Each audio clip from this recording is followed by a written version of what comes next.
Red.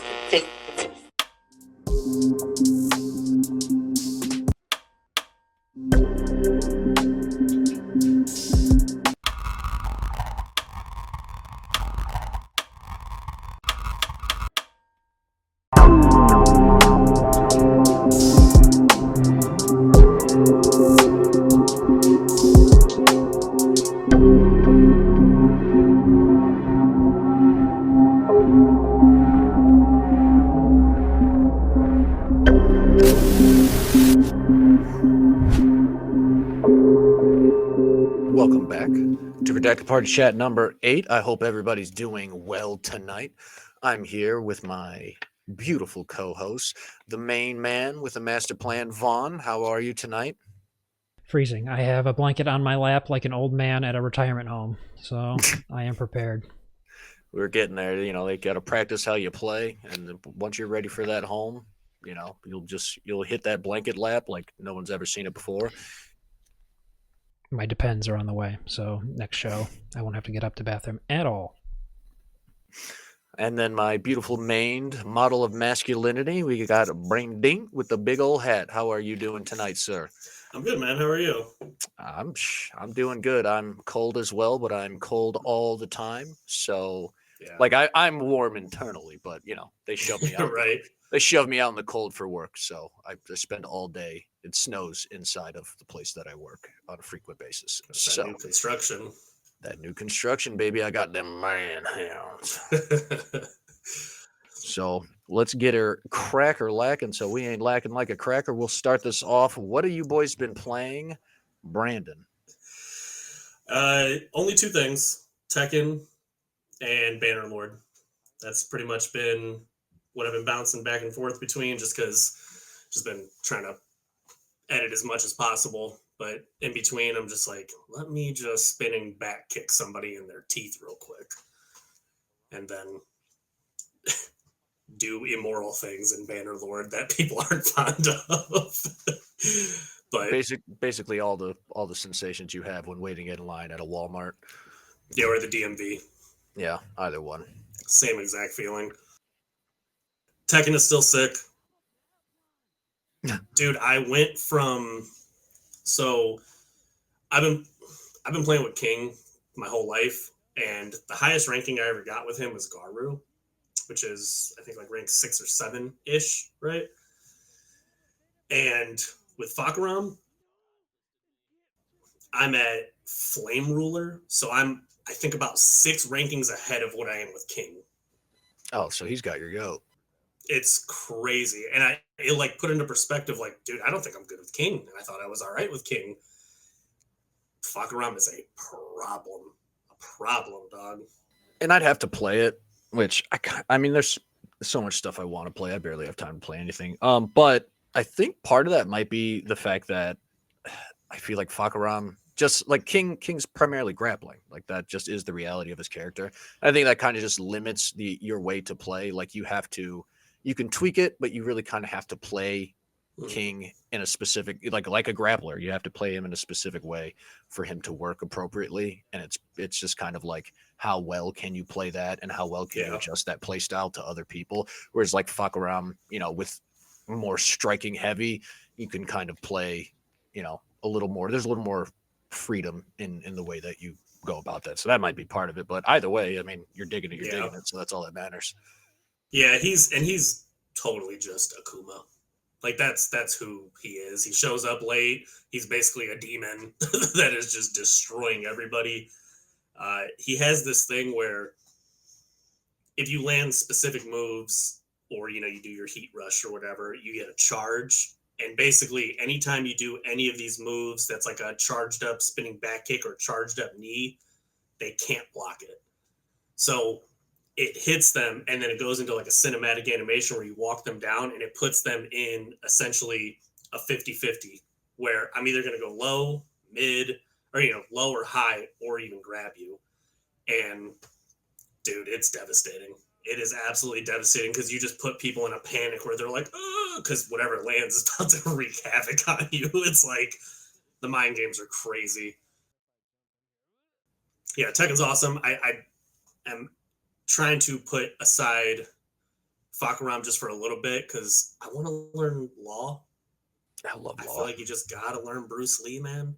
And I gotta learn Armored King just because he is. I didn't know you could get more showboaty than King, but that dude Armored King he's wilding out there. He is just letting everybody know what it is.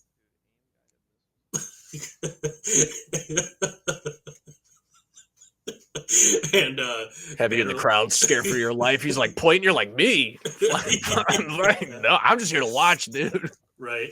And then Bannerlord is starting to make more sense.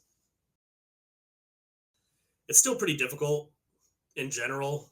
That is definitely you're grinding it out for sure. You are starting from absolutely nothing. But I tried a little bit of the naval combat. It's really cool. I'm basically just running around right now with like 24, 25 guys, kingdom to kingdom, just trying to build up my guys. The 25 that I have are pretty juiced out. Like, we really haven't lost a battle. I did run into some, like, basically Mongolians that was like 50 of them, all cavalry, juiced out. I was like, oh boy, let me not get enslaved, and just went the other direction.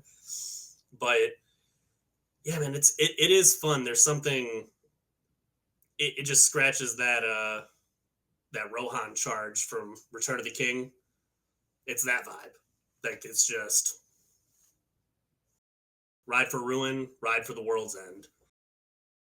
That's the hardest part I have with those games is effectively what you're describing is like your honor guard. And it's whenever I have an army in a game, I inherently build an honor guard.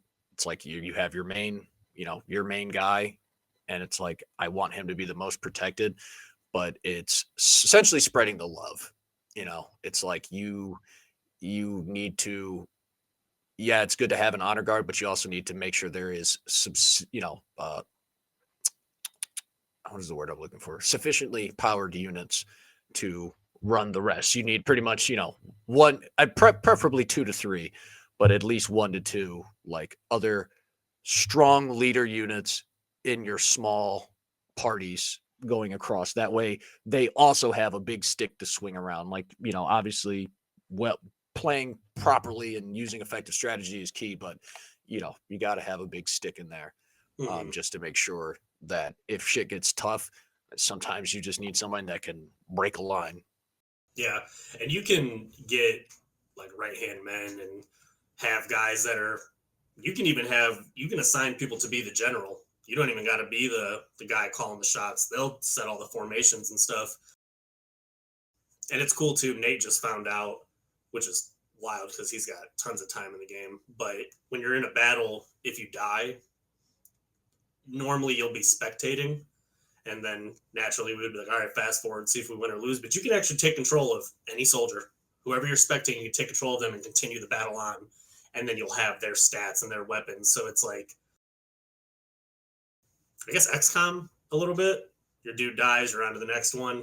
And it's like, oh, this is another character I built out. So right now I just have, they're not basic soldiers, but, they're not heroes, if that makes sense. So now I'm like, let me get like 3-4 heroes in there. So in case my guy dies, I don't have to lose everybody and get enslaved. I can just hop over to my right-hand man and swing a sledgehammer. Yeah. You say XCOM, it makes you want to play XCOM so bad. I platinumed the first one. I haven't platinumed the second one yet, but XCOM's so good, but I suck at it. It is really good. The second one pissed me off a lot just because they took away, like, you can, in the first one, which is fucked up when you realize it's like there's mech units, and in the first one, mech units are just like people who you cut their fucking arms and legs off and put them in a mech suit, and they're doggy. But like the second one, and it's DLC, you can get like straight up robots, but like I'm not paying for XCOM 2 DLC just because I want the platinum. And if I have that DLC, if I purchase that DLC, I'll put it that way. If I purchase that DLC, I'll feel inclined to try to get all those trophies. And I just don't want to do that. Like if I get a game and it's got like if I buy a game that's like a complete collection, let's say Binding of Isaac, it's like I'm just getting the platinum in that. But if I spent money on the DLC just so I can get robots. It's like, well, I spent money on it. I should fucking. Is that the Chosen or whatever DLC? Yeah. That has a it's not to the extent, but it has a Nemesis system light in it. Yep. I've seen it. Seems cool. I've watched like fucking a bunch of 2-hour long playthroughs of people just like, I beat XCOM with starter stuff, which I'm never gonna do that to myself. We've talked about that. The beating it with your feet on bongos and shit like that. It's like I do like challenge runs to an extent, but like especially in a game like XCOM, where it's like, yes, there's 100% skill involved, but XCOM is too much about luck. It is too much about RNG. I've missed 90. I've seen the XCOM experience to its fullest. I've missed 99% shots from point blank range. I'm not having my whole run squashed because of fucking shitty XCOM RNG. I'm just not doing it. Not to myself. That's how Super Robot Wars is. I'll have like an 85, 90% chance to hit, and it'll miss. And I'm like, you are the Mega Deuce. You cannot miss. Yeah. Punching is your thing. You missed a punch. That's crazy. Not to go into a whole tangent, just a quick little off the top. I hope if they ever do XCOM 3 that it's giant scale. Tanks and jets and all that. And then there's missions where you can go back to the infantry stuff. Like, I think that would be so sick to have the large scale and the small scale of like, you have tanks and there's UFOs and motherships you got to take out and you're destroying cities. So they did. So it's not to that scale, but there are certain missions in XCOM that are like event missions, which help. And they even did it in Chaos Gate for Warhammer, but it's just the last mission of the game, but it benefits someone like myself. I do the, as I talked about with Unicorn Overlord, doing the Pokemon strategy, where I get like 3 beefy boys, and then I take like 2 schmucks with them, and I just level them up using the beefy boys to pretty much like make up for the lack of firepower. Just power And level then them. power level them, and then like I'll weaken something, let the dude with the pea shooter get the last shot. He gets all that XP. And then once I level them up sufficiently, they go back in the Pokedex. I just throw them in the back. But there's levels in those games where it's like the base is under attack, and pretty much what it'll do is it'll give you your starter squad, and then it'll randomly bring in characters that, are in your roster. And it just makes me laugh because it's like after you fight the first 3 waves, it's like so-and-so, you'll just show a character come in, but nothing feels better. It's like, it'll piss you off at first because you're like, sometimes it'll use like the last squad you used. And you're like, fuck, this wasn't my main squad. And then it's like, we're getting reinforcements. And then my mech suits walk through the door, and it's like, oh, shit's about to get hectic. We were having a fight before. Now it's like, you know what to do, boys. They're like punching down walls. The other one's got a missile silo on his back, just firing off missiles. Somebody else has got a fucking rail gun. It's like, yeah, you thought you were doing something. We should do like me playing that and you coaching me, you kind of being Overwatch. That'd be fun, because I feel like I just make the wrong move on the chessboard every time in that game. Get everybody murdered. I don't want to say far, because I didn't get far, but what felt like the furthest I ever got in it one time. And I got myself in a predicament where I was literally just cooked. And if I loaded the game, I was going back a long time. So I was just like, that just happens sometimes. That just comes with the territory of those games. Yeah. Where it's, and me being an experienced player, it'll still happen to me from time to time. And it's just one of those things. And we talked about it before, where it's like, that is a game where I firmly, support playing it on normal. That game is designed to be sufficiently difficult on normal. That is, when they say it, that is the way they want the game to be played. After that, they're just straight up throwing like unfair advantages to the enemy, and like straight up just unfair advantages, which it's part of. You don't have to play it like that, which is fine.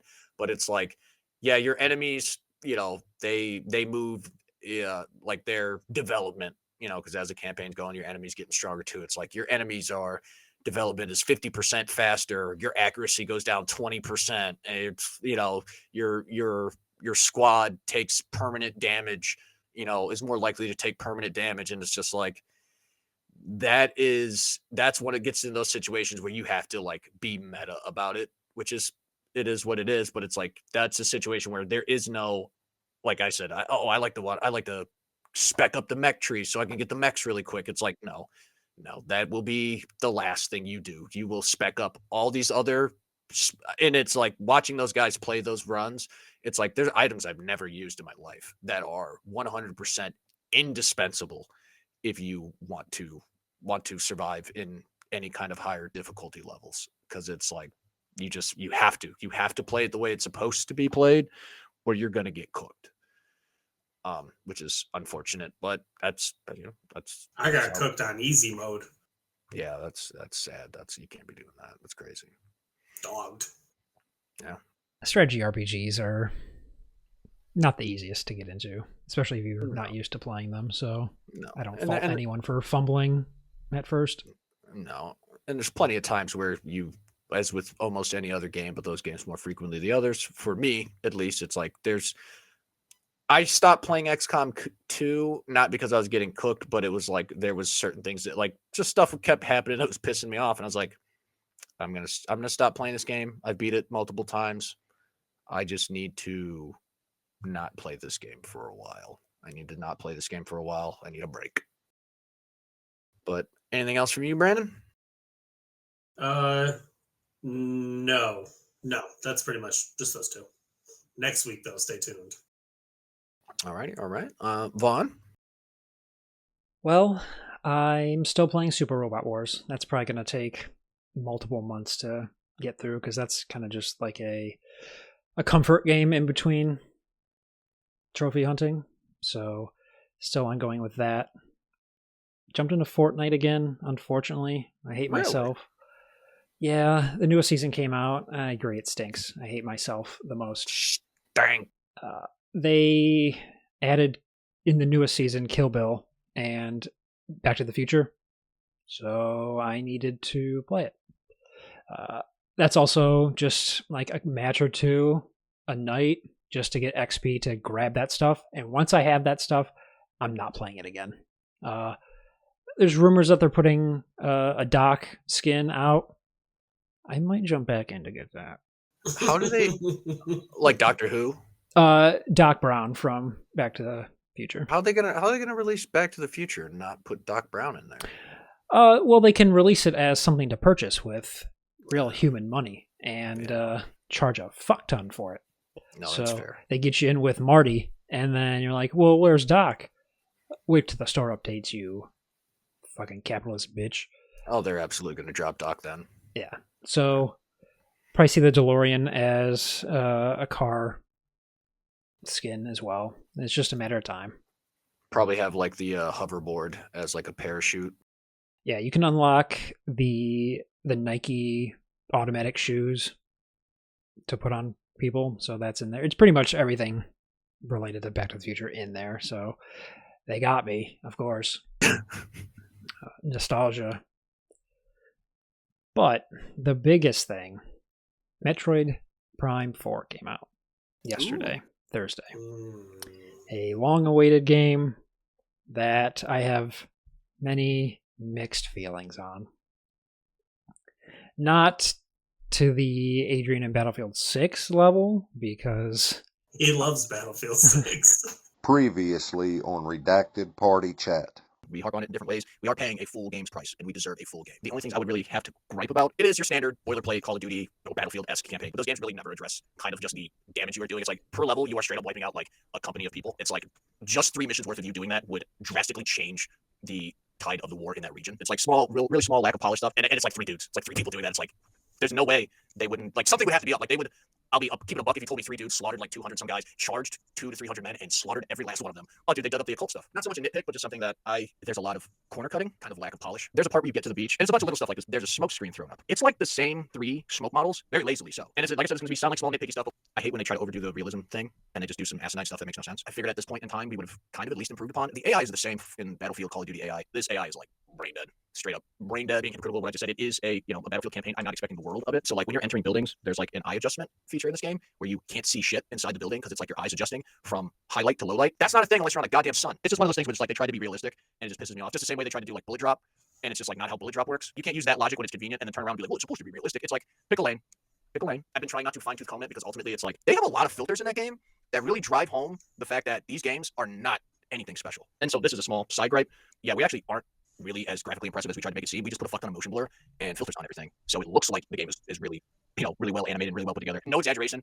That shit looks like Modern Warfare 3. M4 is a good gun in this game. I'm having a ball. I love and hate this game so far. I'm only 3 hours into it, maybe, so I'm still super early in this large RPG.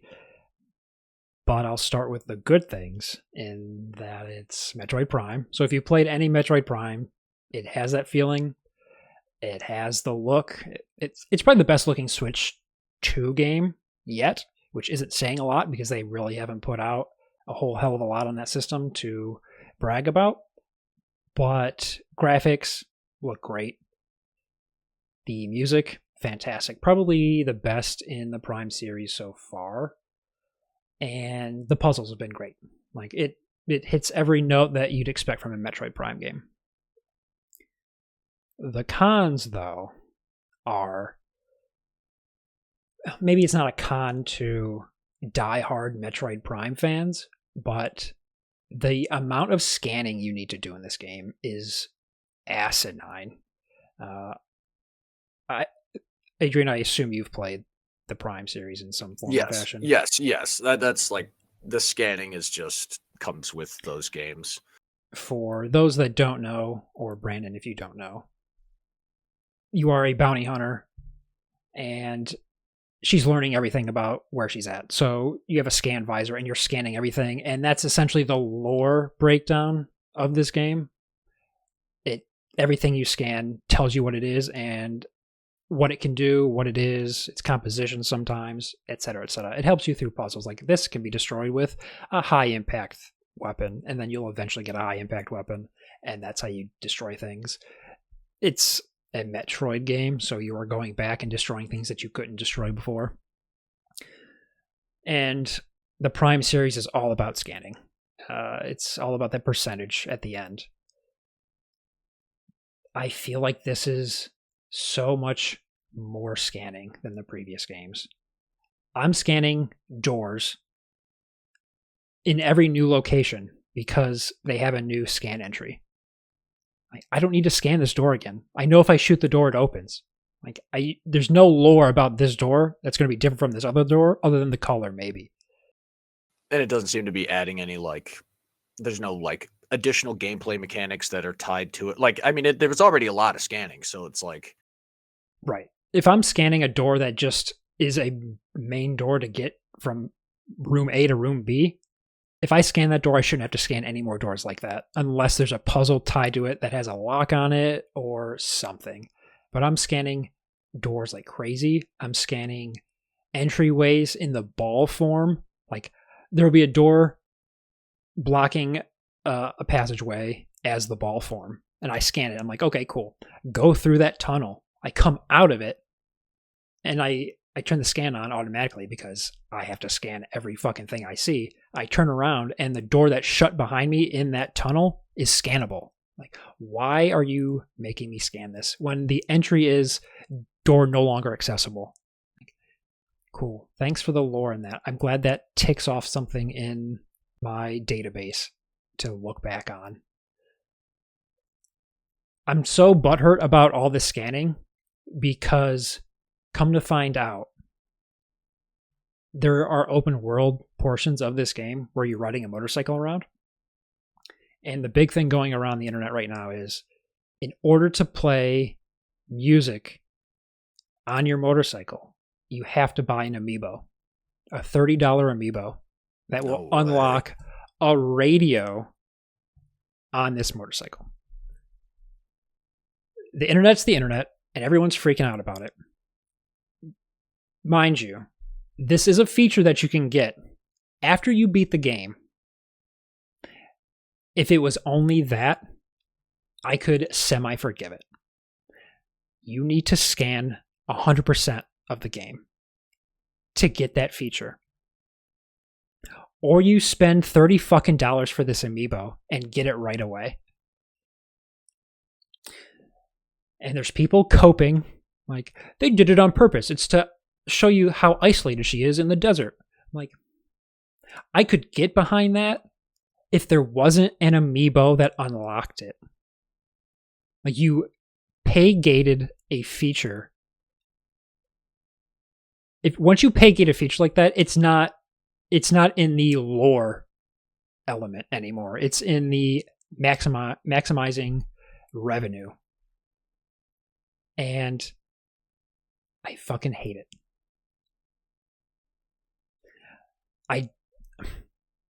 Amiibos were also okay back in the day when it was $15 a pop. They are $30 plus now for base ones. Like, one character is $30. The Kirby ones for Air Ride are $50. Jesus. So it's Kirby and then a little star, the star vehicle that they ride in the game. That's $50. And they put out 2 of them. I don't feel no wind blowing because I ain't a fan. So I'm scanning like crazy, and I'm getting to a point where I'm like, I just don't give a fuck anymore. Like, I'm not going to play this game again after the fact. I know myself. I'm not going to do it. So why am I even bothering scanning all of this when I'm not going to ride this motorcycle again? And I'm not spending $30 to have this feature. Yeah, there's no replay value. Like, that's kind of like almost like a built-in feature of a lot of Metroidvanias, where it's like the whole point of the game, of a lot of those games, it's exploration. Your goal is to get 100% of the things. Those games naturally, by their nature, just are made to pretty much be like, if you do it right, to be played once. You get 100% of the shit in it, and you have no purpose in playing it again. It's an exploration game. Like, you're going to be exploring a fuck ton while you're playing the game. And it would be different if there wasn't a point of no return in these games. Like, once you get to a certain point, you can't go back. And that save towards the end, you can't explore again. So you're screwed. And there are scannables that you can miss. Like the health orbs, those are scannable. Really? Yeah. Just random plants are scannable. Like, if I don't go back to this area, I'll never scan it again. Or if I beat a boss, I can't scan that boss again. So then I'm utterly fucked. Pretty much have to walk around in scanner vision, which takes away from like the atmospheric nature of the game. Yes. Which is kind of what I was going to say with like the whole, coping thing, which, there's probably 1,000 reasons to go after those people, but like the justification, right. The justification that it's to, accentuate her isolation in the desert. It's like, you don't think that could be, and it's, one could say that just, ambient sound, the lack of sound would do that, but it's a game. It's a game. So it's like, you don't think that a atmospheric track, like musical track or several musical tracks to accentuate that loneliness. There's music for everything. There's music for everything. So it's like, you could easily, it would be better for the game in general, in my opinion, that you have music to emphasize that, as opposed to lack of music. And it just goes with what you're saying. The whole goal is like a shitty way to overly monetize their peripherals, because they made these peripherals and they have to, it's like Nintendo's trying to justify these peripherals, which they're cool in concept, but once you start doing stuff like Vaughn said, you're $30-$50. It's like, okay, because people collect half a game. It's half a game. Yeah. I know people that collect them. Yeah, and that's cool, but $30-$50, come on now. You could have easily solved this problem with having music created for this game play while you're on the motorcycle, and then have the amiibo unlock music from Metroid Prime 1, 2, or 3. Yes. And that be a bonus. Like, cool, I can play this nostalgic music from these prior games by buying this amiibo, but it's not like mandatory. And music playing on your motorcycle isn't a make or break gameplay feature. Like, it's not going to ruin my experience by not having some nice ambient music while I'm on this motorcycle. But from everyone's impression so far, the open world parts of this game are just boring and lame. So not only are you taking a feature away that could possibly make that enjoyable, it's not there. So now you're suffering through this open world motorcycle segment and not hearing anything other than the motorcycle noise or you shooting enemies or you destroying crystals in there. It's just like, why are you doing this? But quickly before we move to you, I feel like Retro, the developer behind the Prime series, needs to evolve. If they're going to continue with the Prime series, this, as good as the Prime formula is, it is stale. Like, the shooting is not the best. And by that I mean they force you to use some motion control in it. Oh, really? Yeah. So they give you two control options. One with left and right stick, so movement and camera, or Wii remote style, where you can like point around with the Joy-Cons and aim and shoot. Self-explanatory, that one. The former, even though control is mainly on the two sticks, there is still motion for fine-tuned aiming. So if I'm sitting there with my Pro controller and I move that controller in any fashion whatsoever, my locked-on cursor will move based on that movement. So I'm having to keep my hands in place so that the cursor doesn't move when I'm aiming. And you don't have any options to turn off gyroscopic? Cannot turn that off. Wow. That is the only way. I'm getting used to it, and it's happening less frequently, but there are puzzles that involve that fine-tune aiming. So it's not like I can't ignore it completely. If it was only isolated to the puzzles, not a big deal. I get it. It's a Switch with motion control. I get it. It works for this first-person game, but when you're forcing me to do it when I'm in combat and it's hectic, you're an asshole. But I'm loving it so far. It's great. I'm glad I waited this long for it. No, as a whole, if I'm looking at it just like a Metroid Prime game, it feels good. I'm glad I'm back in a new ambient universe with Samus again, because Metroid is probably my favorite Nintendo franchise because it's the most mature and serious. But they're both behind in current features, and the scanning is just wearing on my soul. I'll be beating a dead horse, but it is what it is. I mean, we cannot forget it's Nintendo. It is a Nintendo property. Everything, obviously, not the specifics of it, but everything that you said with that can be really applied to almost any Nintendo property for the most part. They don't want to evolve too much. They're kind of stranglehold on their IPs, which by all means,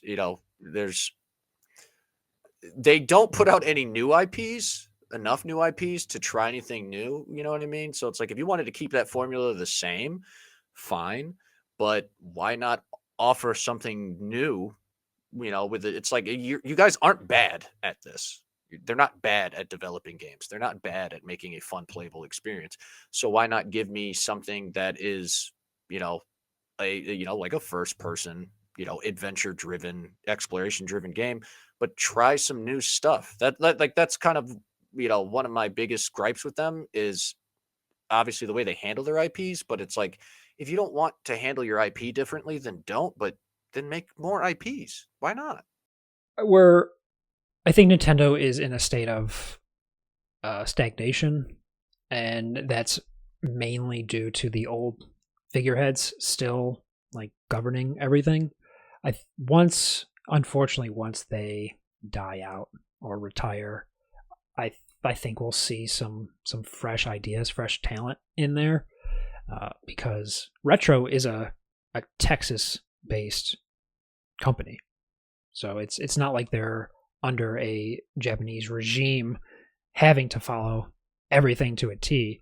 They're still regulated by higher ups, of course, but it gives me hope that these non-Japanese based companies can take these major Nintendo franchises and put the twist on them that they need eventually, hopefully.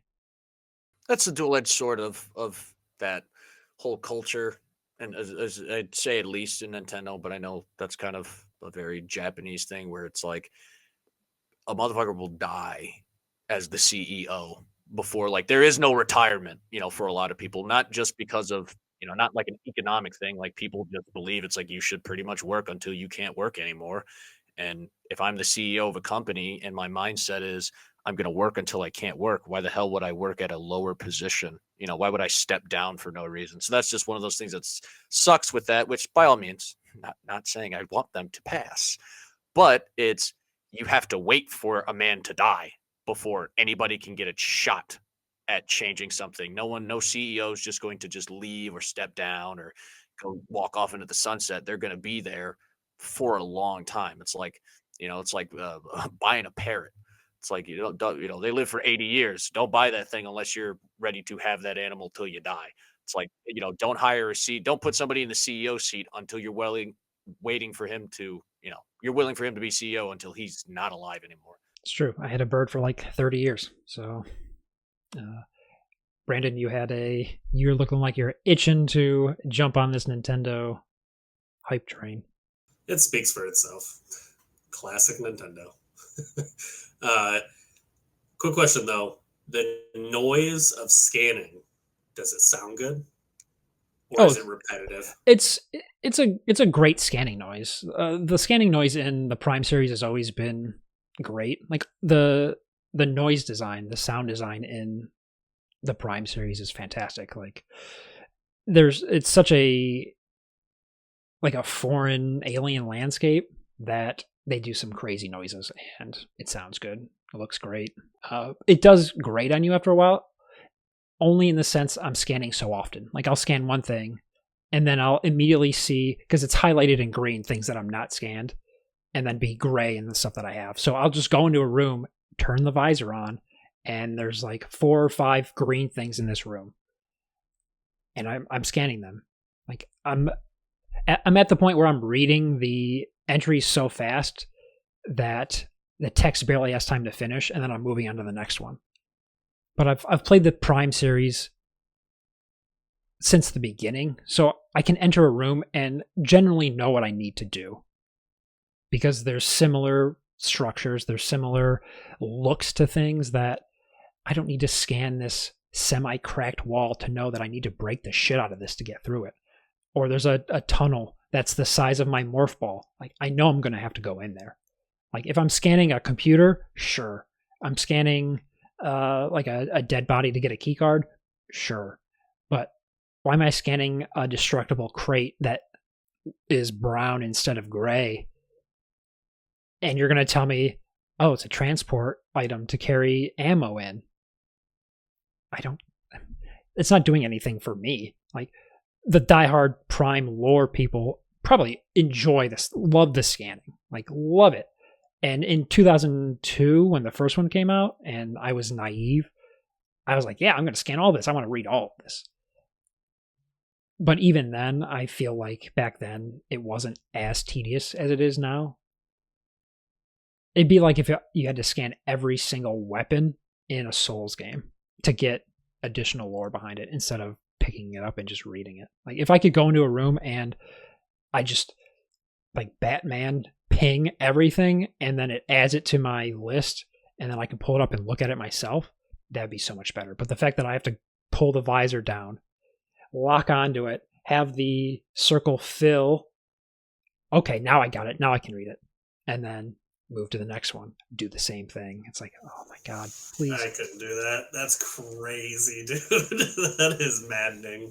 And like a quick shout out to Nintendo, that has been something that they're essentially the masters of it, where it's one of those elements of game design that is incredibly underappreciated when it comes to just like the overall enjoyment of the game. It is that small scale satisfaction with stuff. So like the sound design for anything. So like picking up bananas in Donkey Kong.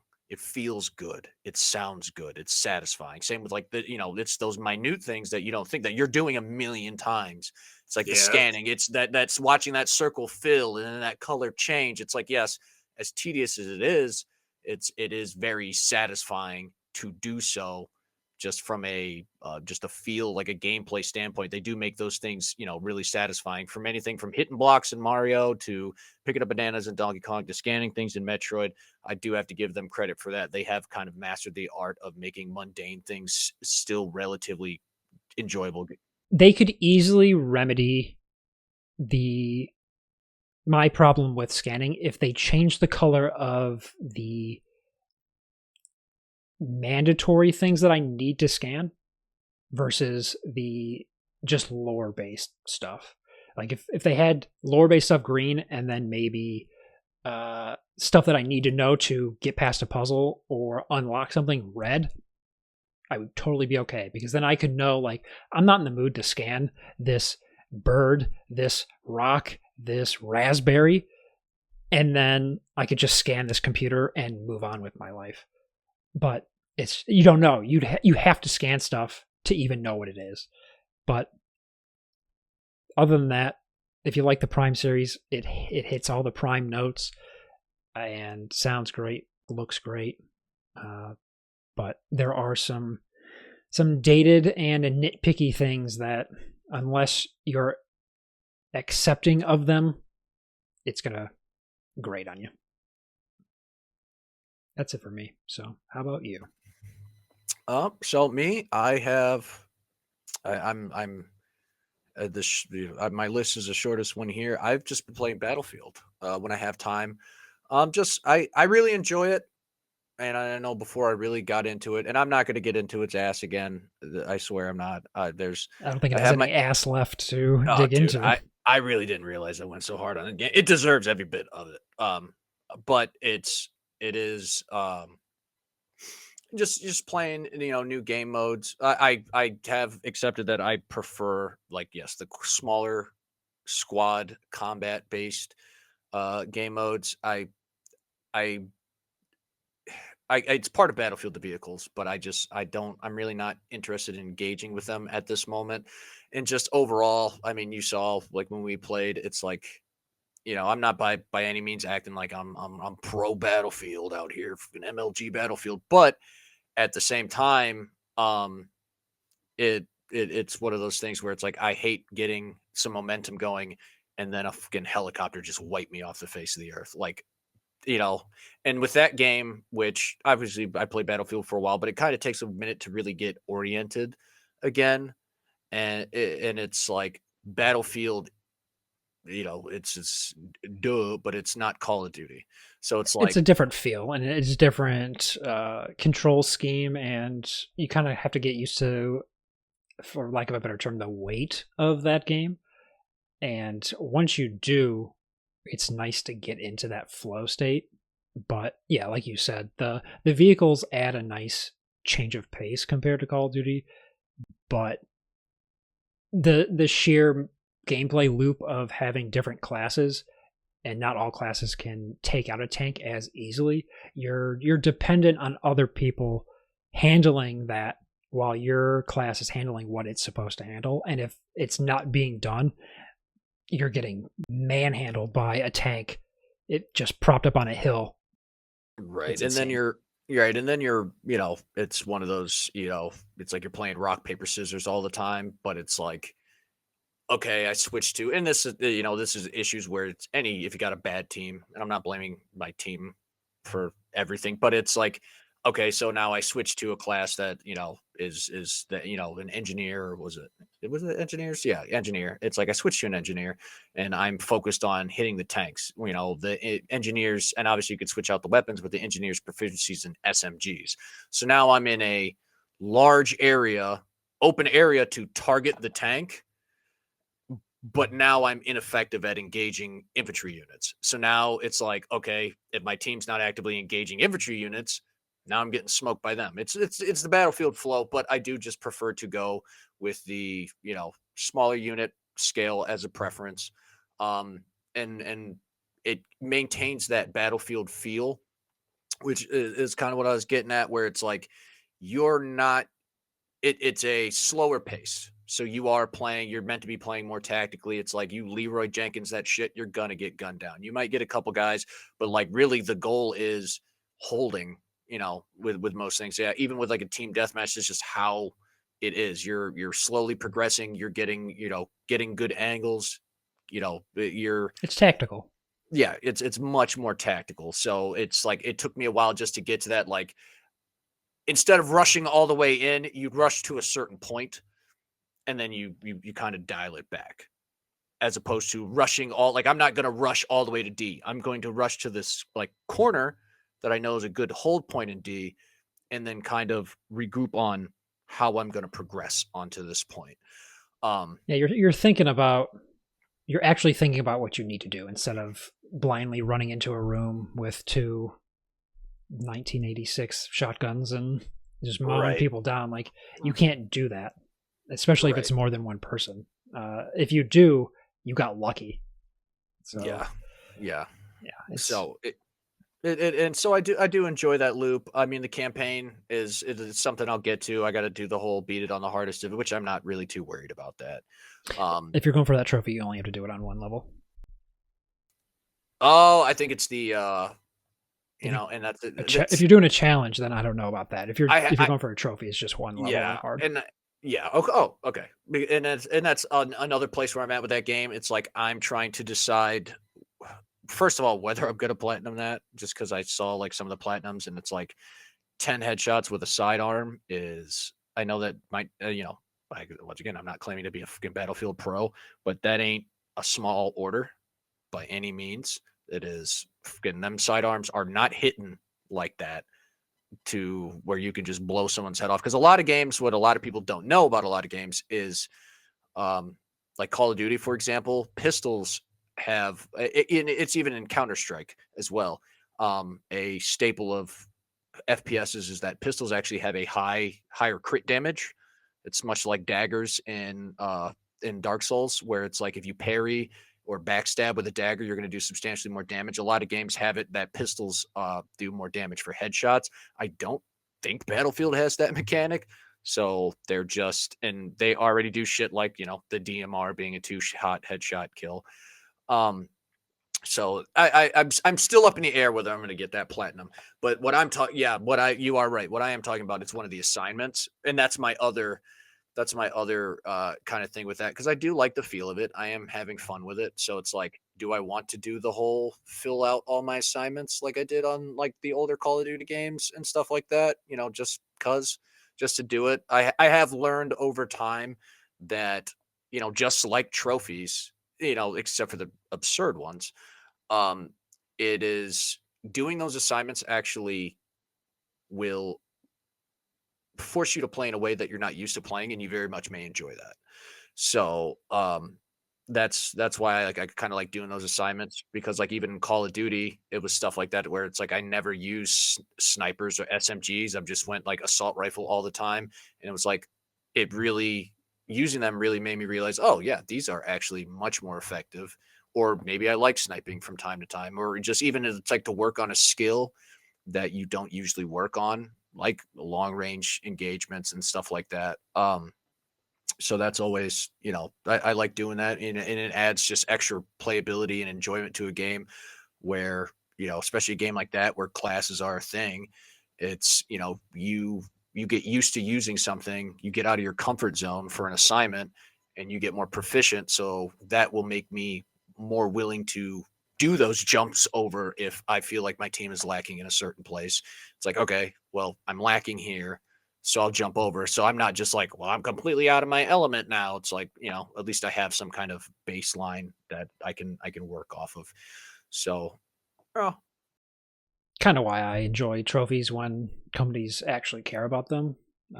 With Battlefield, I enjoyed the recon class more than I thought I would for that sole reason, because not only did you have to get a specific number of kills as the recon class, but you only unlock the C4 at a certain level with that class. So you have to play it and get some points and get some kills to rank it up enough to unlock that. So I had to dedicate a good 5 to 10 hours into just that class alone to get to the point where I could use it. So yeah, I get that challenge, giving you added options that you might not have explored before. It's fun when they do it. So yeah, I'm just gonna keep on just plugging away at that. I got some other games that I just keep eyeing up, and obviously with doing this, I've it's not completely rekindled in the sense that it was dead, but it has definitely set a fire in me where I just want to kind of just be playing some new stuff. Unicorn Overlord has absolutely, I've been like jonesing to play that game. It's not even so much that I don't have the time, so much as I will make the time, and it will be not good for me on a real life level where it's like technically I don't have the time because it's 11 o'clock at night, but I will play Unicorn Overlord until 1:30 in the morning, and I will hate myself. So I'm not going to play this game because I need sufficient time, like real time. Like I will make the time. I know I will, because everything about that game is pleasing in every sense. So I gotta hold off on that one and be smart about it until my workload is a little bit lesser. But I very much look forward to getting to that game. And there was a free game this month that I don't know anything about it, but it looked like there was mech suits involved, smaller scale mech suits, which I am a big fan of. So I will be looking. It's one of the free games. It said it was like something I didn't really like, but I saw season 3 on there, and it's like, we'll see, because I always have the concern that it is any Korean made game, not any, but like a lot of those with the season passes. They're great, like they're well made games, but it's like The Last Descendant, and it's like that Time sink. everything in that game is a time sink. It's like, well, I mean, you could buy the $50, which you don't have to. I got to give them credit where credit is due. You don't have to.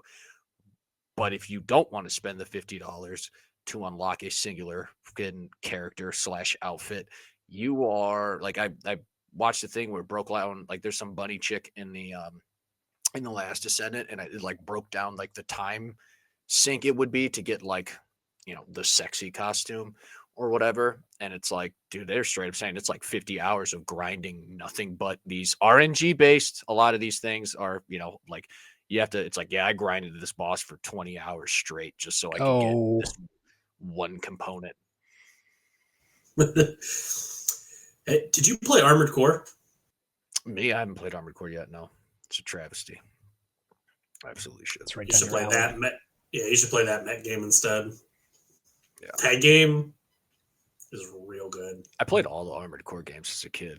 I remember getting my ass smoked. That was, I mean, now that I know it's FromSoft, obviously, it was completely different than what we know now. But it's like, back when I was a kid, I'm like, why the fuck is this game so hard? Like, as a kid, I didn't realize there was games that didn't want to be beat, in a sense. So I'm just like, why won't they just let me blow everything up? And it's like, especially once again, kid, it's like, what do you mean I ran out of bullets? How do I get more bullets? You don't. You improperly managed your resources. Now you're screwed. It's like, yeah, I'd be real interested to hear your take on that game, because that one is, I didn't beat it, but that one is real anime. Oh, yeah. And it is sick. It is really stylish. Really stylish. I'm a sucker for a good mech suit. I'm always torn too when it comes to anything mech based, because I am both a big old weeb, but like also enjoy things somewhat grounded in reality. So it's like Gundam is like, I say this in the way I say this, but I don't say it in a negative way. It's like my soul synchronized with my mech suit, and it shed off its skin. Now it's the golden Gundam, and it's like, that's sick, super dope. I'm here for it all day long. Super here for that. But then at the same time, it's like, There's what was the there was a Everyone game. watch G Gundam, please. Watch G Gundam. Yeah, yes, please. Or Gundam. Was it Gundam Wing? Gundam Wing, yeah. Yeah, and it's like fucking the dragon gauntlet chain gun. I mean, they're the mummy gun. It's dope. But if you're looking to have like a relatively good time, watch those ones. You watch the other ones, you might cry, and or like realize, as I did, not till I was further on in life, that Gundam is much more serious than you think it is. Like, yeah, I grew up watching Gundam Wing and stuff, so I'm like, Gundams, it's like a shonen. Everybody's winning, the good guys win. Sometimes some bad stuff happens, but it's like everybody's gonna make it out okay. And it's like you never saw like really person to person stuff, and then you watch like like Orphans or like or any of like some of the other Gundams, and it's like they actually go into the war aspect of it, and you're like watching people get actually shot, like there's actual like ground combat and stuff like that, and you realize like Gundams are, in those ones at least, like Gundams aren't like a dime a dozen type of thing. Well, Gundams are technically their own thing in there, but like mech suits aren't like a dime a dozen thing how they are in Wing, where it's like you're just seeing 100 of them have a giant space battle where it's like guys are rolling around in tanks and doing like actual infantry operations, and then a robot shows up and everybody's like, Jesus, we're all going to die here. Especially when it's in space, a Gundam in space. Like your capsule's broken open, you're fucked. You're in space. Yeah. You're dead. Yeah. But in like G Gundam has dire straits too, though, because it's like each nation's fighting for this end all be all tournament. It's kind of borderline stereotypical, though. Like some of those Gundams in G Gundam were riding the line with stereotypes. I'm like, that China Gundam looks. You're not going to talk to Japan about being PC or being PC towards China. There's some. They're like, hey, what about China's feelings? They're like, me and them, we got beef. Who? Yeah. But but as I was saying, it was like I love the anime aspect of it, but I also like other mech games that absolutely escape my mind, even though I played so many of them where it's like actual relatively grounded. It's like, semi-realistic in reality, like tank treads can't be beat. I hate to break it to anybody. And this isn't like in the game, just this is a harsh dose of reality. Everybody's like, we want robots, we want Gundams. It's like a bipedal humanoid mech suit is probably one of the most impractical ways to do any kind of combat, period. It's like the tank is the superior platform for weapons. I'm sorry to be that guy. In the new Armored Core, you can have tank treads and drift.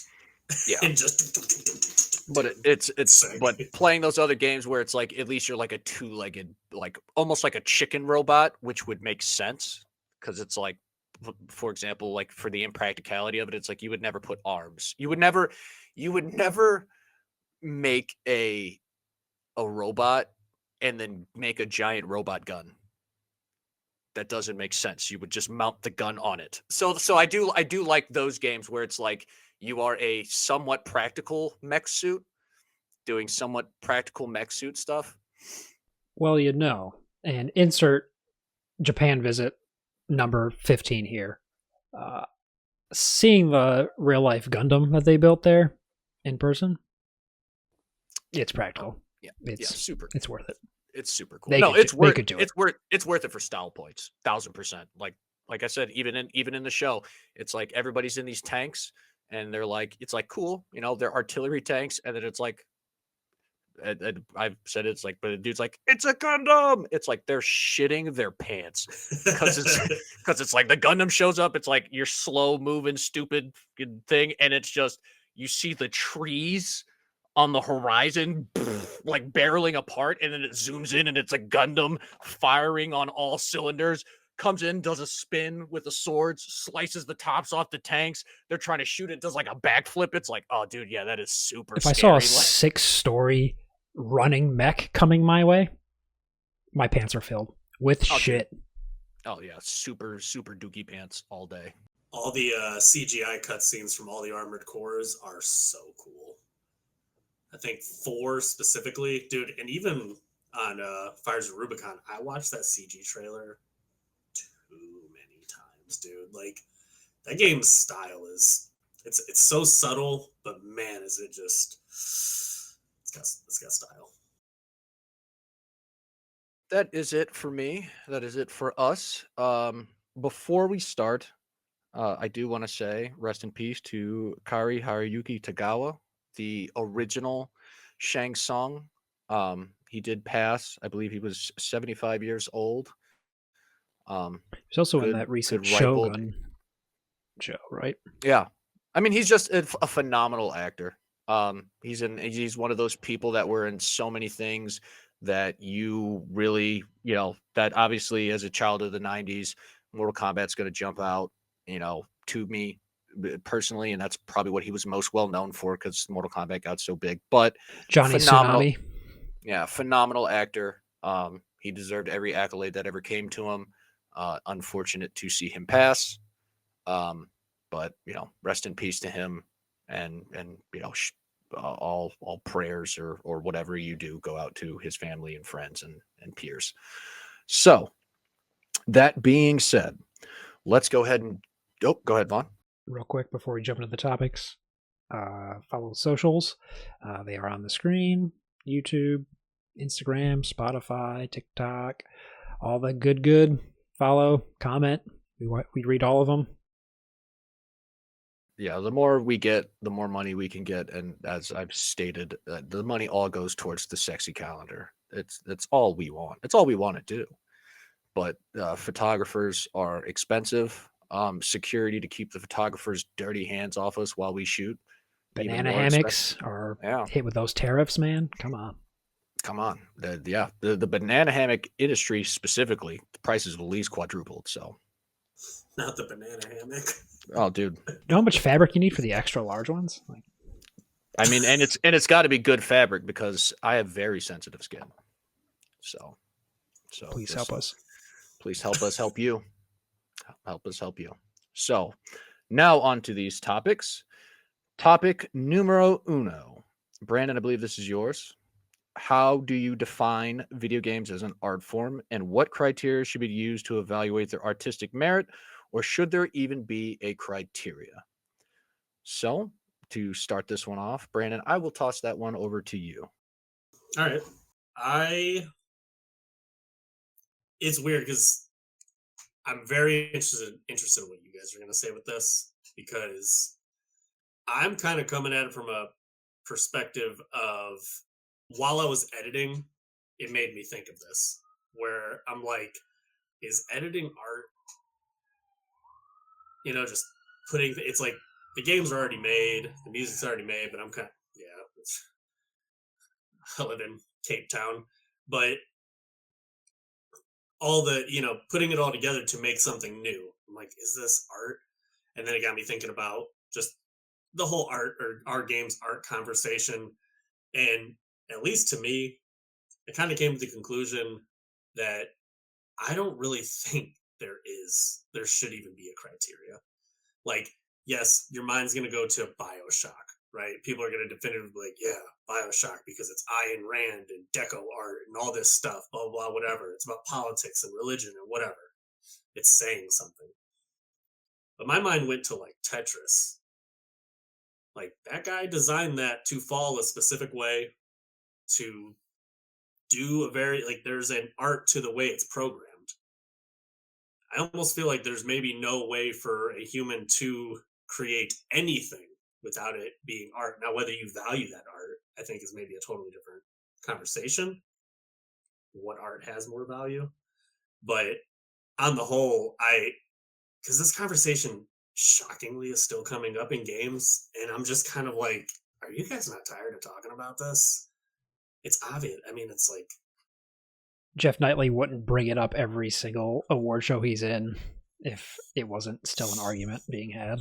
Yeah, right. And go ahead. No, I mean, that's pretty much the gist of it. I didn't really have too much on it. I just wanted to hear more so your guys' perspective on it, because I feel like, the kids drawing on the walls, it makes me angry, but it is art. Like, you did draw Powerpuff Girls with lipstick on the walls, so it's like whatever. I am kind of impressed. Yeah. You want to go next on, or I can go next? I mean, I'd like to sink my teeth into it by all means. Yeah, I can. I'll jump in there real quick.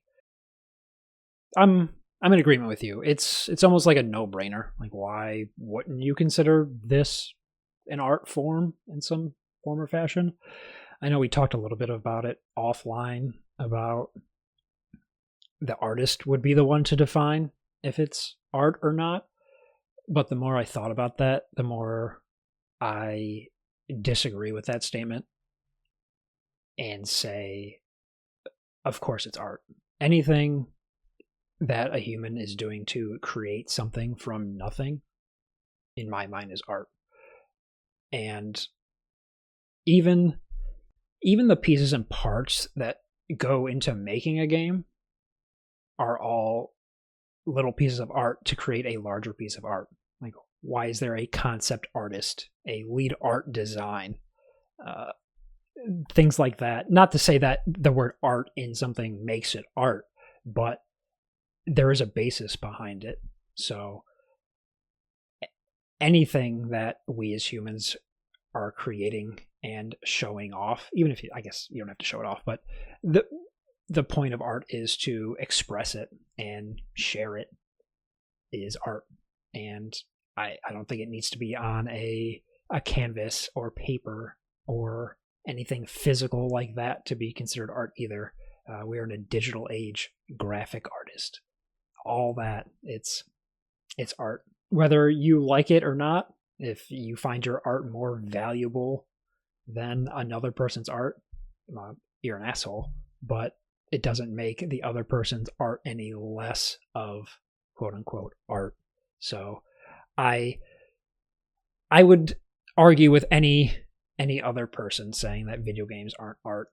I think those type of people just don't understand video games as an art medium, or what actually goes into video games, and that includes prudes and the gaming community themselves. And by that I mean people that just assume games come out of nothing. Like, no, it takes multiple, sometimes hundreds of people to make a game work and make you happy. Anybody that's actually ever watched the credits of a game roll, well, it's like all those people for the most part are doing some kind of art. And having done some game design myself, like it's no easy thing. And no. Not saying it has to be hard to be art either, but like, you're putting your heart and soul into something, and that's worth something. Yeah, anybody who's even saying it's not art, I would question what you're even considering art as a whole.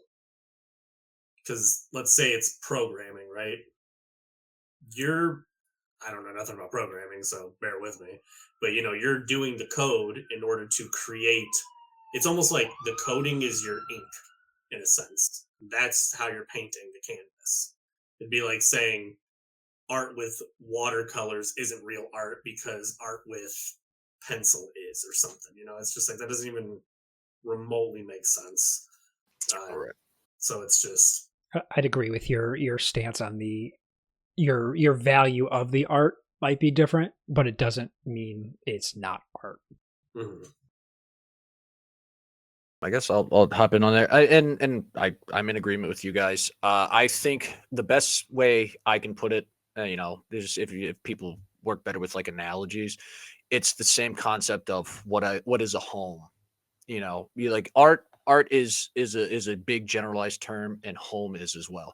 So you can have a home with AC, air conditioning and heating, plumbing, electricity, all the bells and whistles, all the extra stuff you don't need, right? But you could also make a home out of a mud hut, and it's still a home. You can't tell me that's not a home. And then it's like, it goes with like, what is a home? Something that is lived in. What is art? It's an expression, and how you express that is going to be different, but it's still going to be, as you said, it's a bunch of smaller art forms wrapped into a larger package that is in art in of itself. Um, so yeah, and I think the only thing that can, kind of define it in terms of like, is this art, is more so intention. So when it comes, like, for example, like Brandon said, programming, and you could make the argument, but it's like, if I'm programming for the sake of facilitating the working mechanisms of this art, it's art in itself. Now, if I'm trying to just make a program that's like not game related, like if I'm just trying to make a calculator, it's like, I don't define that as art. I define that it's, essentially making a program. And I guess, I mean, I could be off base, but it's like that. And even then, that guy could define that as art. He could define that as his art. If it's a really well-made calculator and somebody's like, "Wow, this is like artful," Well, you did this even like I said, beautifully. even as the person, it doesn't even have to be that person Right. could, as long as that person making it is defining the purpose for making that is to be of artistic value, then it has its artistic value, and whatever smaller criteria people want to use to kind of just analyze it. And if you wanted to break it down, which I don't think it really should, but it's like, what is the intention? And with most art, you know, you're going to find throughout history, it's like the artist, and it's like, it's one of the things people say defines good art. It's people people make artistic expression, and then they let you define the meaning. So you're not going to find a lot of people that are going to give you anything to put criteria on, because their intention was to simply make, not make with a certain purpose. So it's like, most games, I mean, I could pick any kind of examples, but it's like, I wanted to I make a soundtrack. If my purpose was to simply add to the environmental nature of that game, then that is all the purpose that I need. Now, if you want to explain to me how it enhances that, then that is on you to define. But ultimately, that's, if that wasn't my purpose, then it's, you can't really say it was good or bad if my intention was simply to add something to it. How would you take this?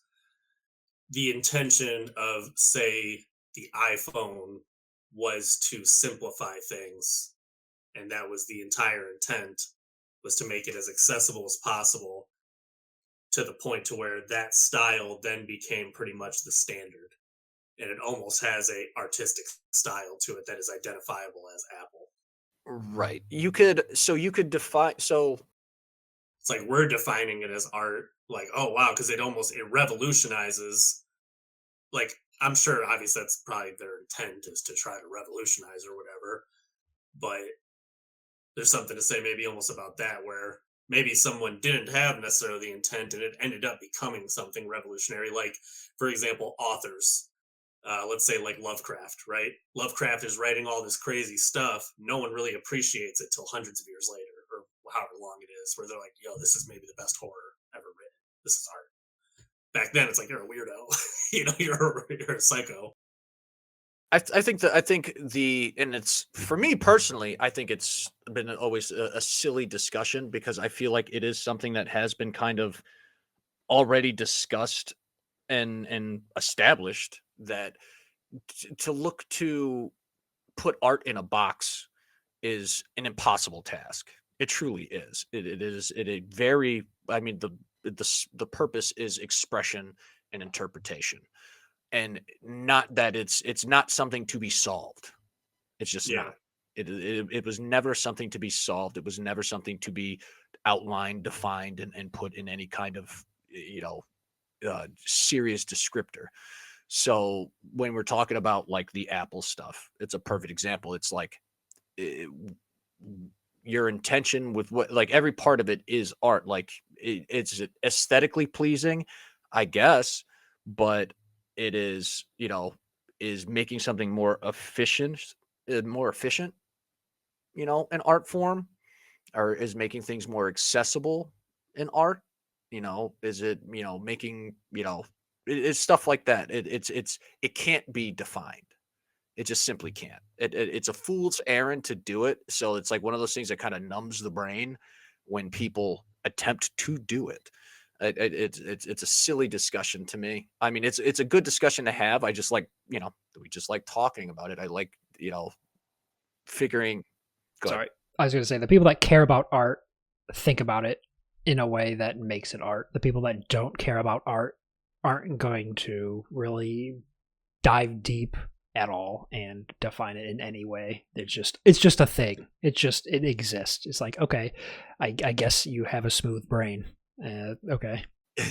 I mean, yeah, and I would say that too. I would agree with that. And some people would disagree in terms of there's some people that it's two different or even maybe more than that thought processes.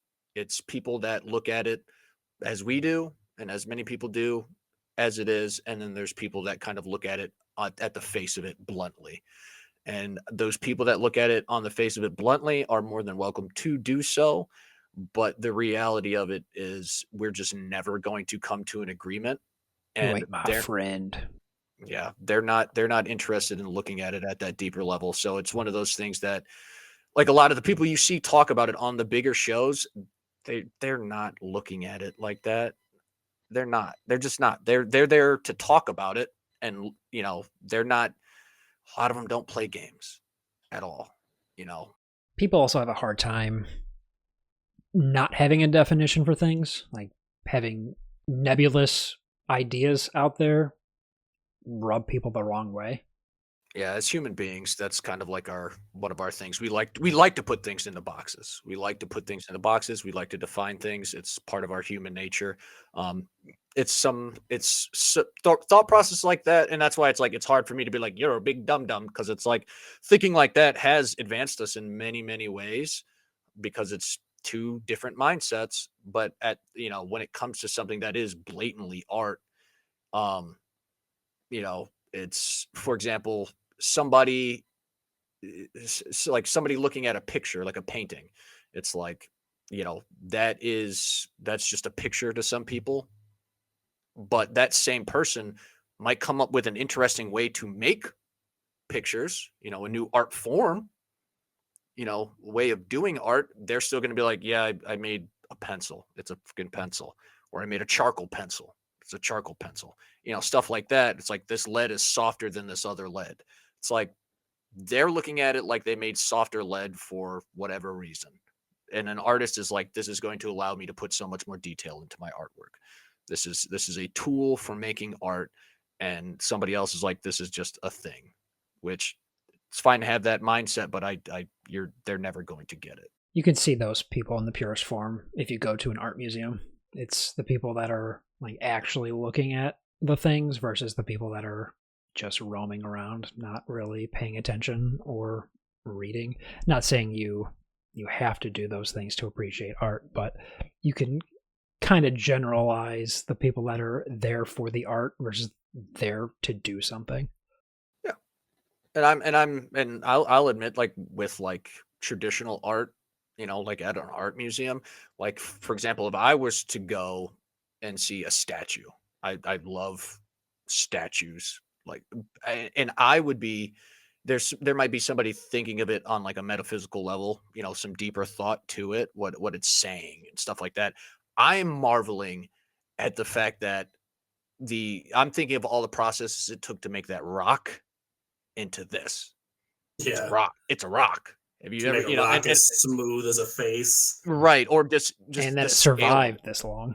Yeah, or the scale of it. It's like, it's a rock the size of a fucking shed. It's like, it's mind-boggling. Really. The amount of time and effort somebody took, but that's like the same thing when I look into games, and I have game design background as well. Limited as it is, where it's like when you break stuff down and it goes in the way I play games, because I have a somewhat understanding of how things are coded. I look at things for what they are, on the surface level, but it's like, that's why a lot of games I end up breaking them, because I try to kind of figure out what the code is, or what the conditions are as I'm playing the game, and then I can figure it out. But then you look at it and you're like, all the checks and balances that had to be put in place to make this happen and work the way it's working and all synergize in the way it's synergizing, it's incredible. So I like to look at that kind of thing, like the processes behind it. And it's when you get that kind of small behind the scenes look, and I'll leave off on this. It's, going back to what I said before about like the Nintendo thing with the sound design. There is somebody whose job it is. Like almost every single small element of a game you see, it's somebody's job to make it work that way. And when it's something like as small as sound design, there's one guy whose job it was to make everything that you hit, pick up, touch be satisfying to you. And that's on like take the scanning into example. There was a sound guy. He did nothing besides the sound of that scanner. Then there was a guy who did, the graphics for that. So like the actual visual you're seeing, he made that. Then there was a guy whose job it was to animate those visuals and do that. And yet none of them said this is happening too often. I digress. Yeah, I digress. We'll leave it on that one. Yeah. Real quick example of all those things coming together to make an incredible sound and art. BioShock Infinite, when she throws you a coin. Hey, Booker. So cool. Or Last of Us when you're about to get noticed. Like when you're, like, if you're in someone's line of sight, it kind of like... Yeah. Yeah, it's like almost your adrenaline's dumping. Yeah. Yeah. Metal Gear. Yep. Okay. Yeah. So, on to the next. All right. How do we envision games being experienced 5 years from now, 10 years from now? Essentially, are we moving to no hardware dedicated systems, still hardware, or more options, etc., stuff like that? So Brandon went first. So Vaughn, would you like to kick this off for us? Certainly. This is actually my topic too. So this one is more so theory crafting because we're in a kind of a weird state right now where we're in the mid life cycle of the current generation, and one major party is moving to a publisher style way of life. So we all expect at least one more major hardware generation from Microsoft, being the one that's moved to third party. Sony and Nintendo aren't struggling in the hardware side of the console business. So I also suspect them to have at least one more major console. But where it gets gray for me is the form factor of those. As I know Microsoft has put out patents about a little Google Chromecast style HDMI plugin. There's rumors of like TV integrations, like it's just an app on smart TVs. Outside of the major console, at least one more generation, I think the hybrid is the way that things are moving, partly due to Nintendo, partly due to the Steam Deck. I think we're going to see more of a dual system landscape where there is a super beefy machine and then a slightly less powerful handheld that can stream or play a lesser version of that.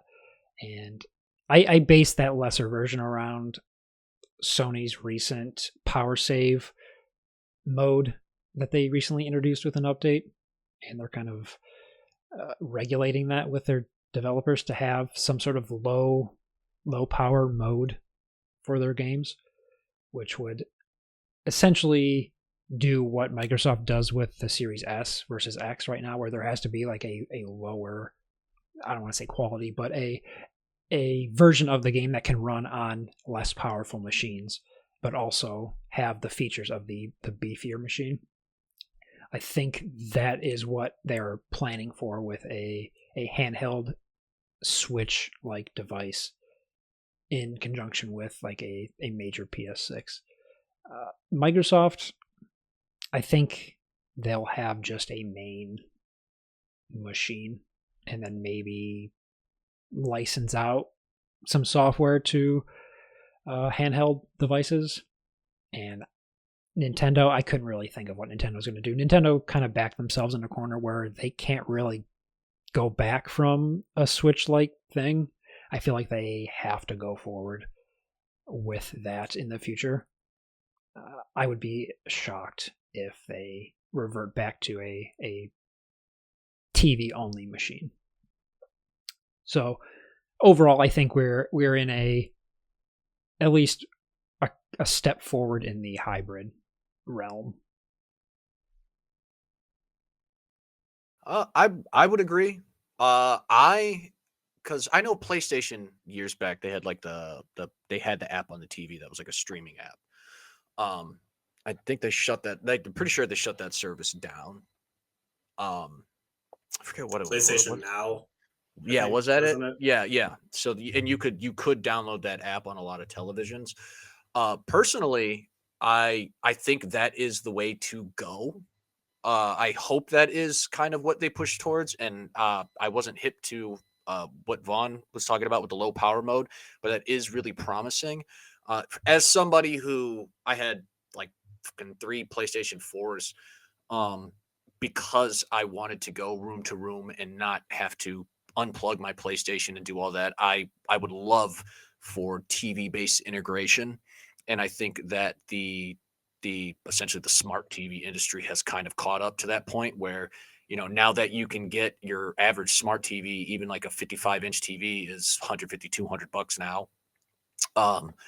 I think that having features like that, and obviously there's tons of streaming opportunities for like any game. I think that is the way to go. We are, as we've stated before, we are at the point of maximum graphical fidelity. Even like playing Battlefield, because even with the stuff I turned off, like the film grain and all that stuff, that didn't really affect the cutscenes too much, like the genuine cutscenes, the CG or whatever mocap stuff.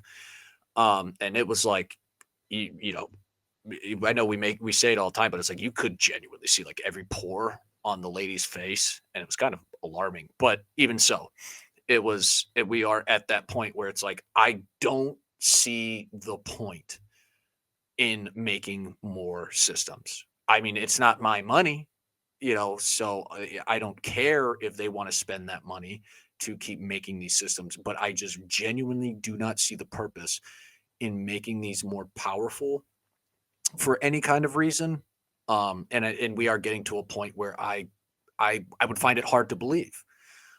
Just so like, I mean, I'm accurate, but I find it hard to believe that, they can, they're like, oh, 4K this, that, and 4K that. And it's like, you see like none of the games are running in native 4K.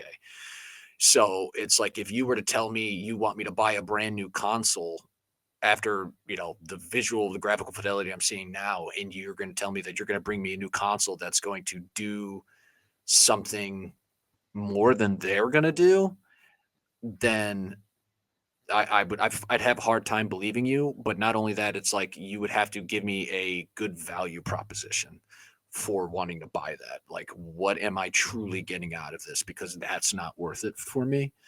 I fear, and I think it's relatively unfounded, that people are going to try to sway more towards peripherals, which is like, I'm not interested in that, kind of how Nintendo does. It is like, I just want good, solid quality games in a fashion in which I find enjoyable to engage with. And I just simply, I don't care about you making me like, I do enjoy new developments in technology, don't get me wrong, but don't give me, for example, I already said it, like, at least for certain games, I don't really care too much about the haptics and stuff for like the place. Like, that is very cool that they did that. It is cool. I think it's interesting. I think it can very much add to games. I turned it off for Battlefield just because I don't like it in that context, but there are games I do like it in. But it's I don't want to see them go down that rabbit hole where they're just trying to keep making iterations of systems and then they add these just like weird small peripheral changes and I'm supposed to invest because of that. Um, I think that the accessibility in terms of, like I said, doing apps and doing streaming based gaming on televisions and stuff like that. I think that would be preferred for everybody. Not just us, but the companies themselves, because we also we have now is the licenses. But whether people like to accept it or not, that discussion from many moons ago, where it's like, well, man, everybody's moving to digital. It's like it's upon us. It's upon us. The major retailers are closing down. The physical copy of a game, as much as I hate the reality of it, I live in reality though, is realistically going the way of the dodo for the most part. So it's like investment in you know that technology would not only make games. If I could just go to the store and buy controllers and then go onto your streaming platform and buy the license for the game and not have to buy the system, it allows for not only uh, me to get to the game easier, but it also, when you look back on like game preservation, as much as I hate not having the physical copy, if it's easier for them to preserve those games because the focus is on, those servers, because that's what, like, a lot of games, it's like we see it with plenty of games. It's like you can only get it digitally and there's just not space to house it, or so they claim. So now you can never get it again unless you have this system. It's like if the focus is on building those reserves and those essentially large storages for games, unless an apocalypse happens, we'll always be able to access those games. So I think that's where we should go. I hope that's where we are going, especially with, like I said, I was not hip to the power saving mode, but that would make sense. Optimizing the ability of those things, because when I first saw that, I thought it was dumb, but this was a long time ago. I didn't, and then when I started doing my bounce around thing with my PlayStations, I was like, man, that would be really really cool to have that option to do that. And yeah, a lot of these, with just to end it on, yeah, with the accessibility of smart TVs and the cheaper they are to produce now, I don't see why they couldn't make TVs with a little more processing power that can do it. A lot of these TVs are wild. I have some counterpoints, but I want to hear what Brandyn has to say about it. Yeah. I think we're kind of in the fog of war right now.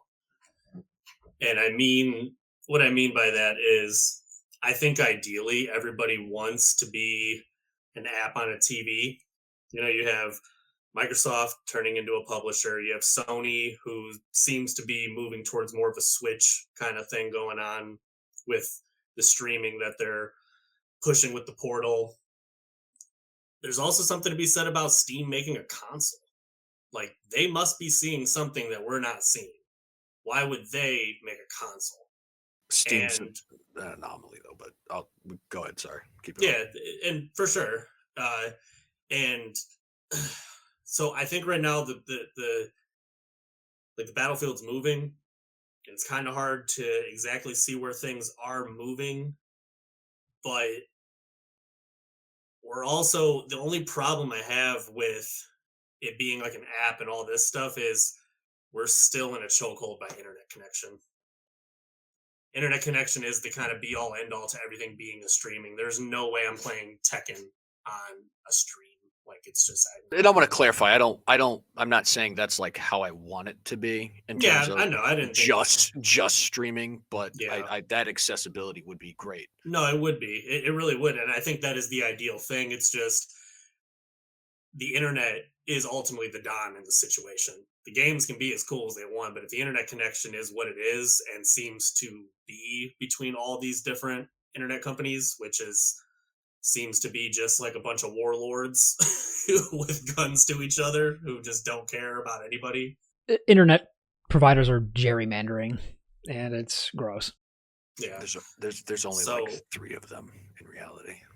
Yeah, right. And so it just, I think things are very interesting right now. Like if you really just think about that, like the console people are trying to become Steamish, and then Steam's making a console. Like what? That's so weird. I'll let you finish. I would go. That's pretty much the gist of it. I don't know if I could say if there's one thing I could say definitively will be in the future. I think Nintendo did revolutionize everything with the Switch. I think that is the inevitability of my PlayStation, my Xbox, whatever it's going to be, is on the go, and then I can dock it for the TV. Real quick, sorry. I am not putting a lot of mental mindset in the Steam machine right now. It's essentially just them getting a PC in your living room, which you could do with your main PC now if you wanted, if you have an HDMI connection and have it go through a big TV. I think this is them just trying to get that living room space focus in some way. That thing's not going to be priced like a console. That thing's going to be priced like a PC, they said. So right, they could surprise us, and it could be like a decently priced console type of thing, just slightly more expensive. But when I hear price like a PC, I'm thinking like $1,000 or more, which consoles haven't really quite hit yet. I could see 7, 8 maybe, but I agree with you in that the internet connection is the pinhole that we're all limited by. I think streaming is eventually going to be the future, and this is why we're dabbling in it, because right now it works generally, but it works better if you're by a hub, and not everyone is in a hub. So my experience versus your experience is going to be different no matter what, not only based on that, but based on the provider, the people around you sucking bandwidth. So I think there's going to be hardware for a good long while, and I think we're going to be dabbling more in the streaming. Just the dabbling in the streaming is hopefully going to push the internet to become better. That's where it's in my mind, where like these major companies are going to be putting this stuff out, and like we need better internet. And who's going to be the first one to step up and be like, oh yeah, you can get 2 gig fiber, and your PlayStation 7 will work on it perfectly. And then they'll go that route. Well, they're already trying. It is what people have to realize about, we for some reason still look at, in this, I just used to work at Spectrum. We still look at internet like a commodity, and it is changing around to the point where it's like it is at this point should already be, but it is considered a utility for the most part. It would be like areas because they are putting it's an infrastructure. They're putting an incredible amount of money into trying to get fiber all over the place. And it is getting to the point where, not having good internet in an area would be the same as like not having, running water in an area. It's like, you guys still have well water? It's like, it's one of those things where if you see it, it's going to be incredibly uncommon. And people are going to be looking at you like you're in backwards fucking third world country Hickville. But it is something that takes a lot of time. I saw the kind of things that it takes to get one of those projects off the ground, and it is an immense amount of work to get that to happen. So I do agree with you there. The Steam thing is, I do agree with Vaughn with that. That is one of, Papa Gabe, his name be praised.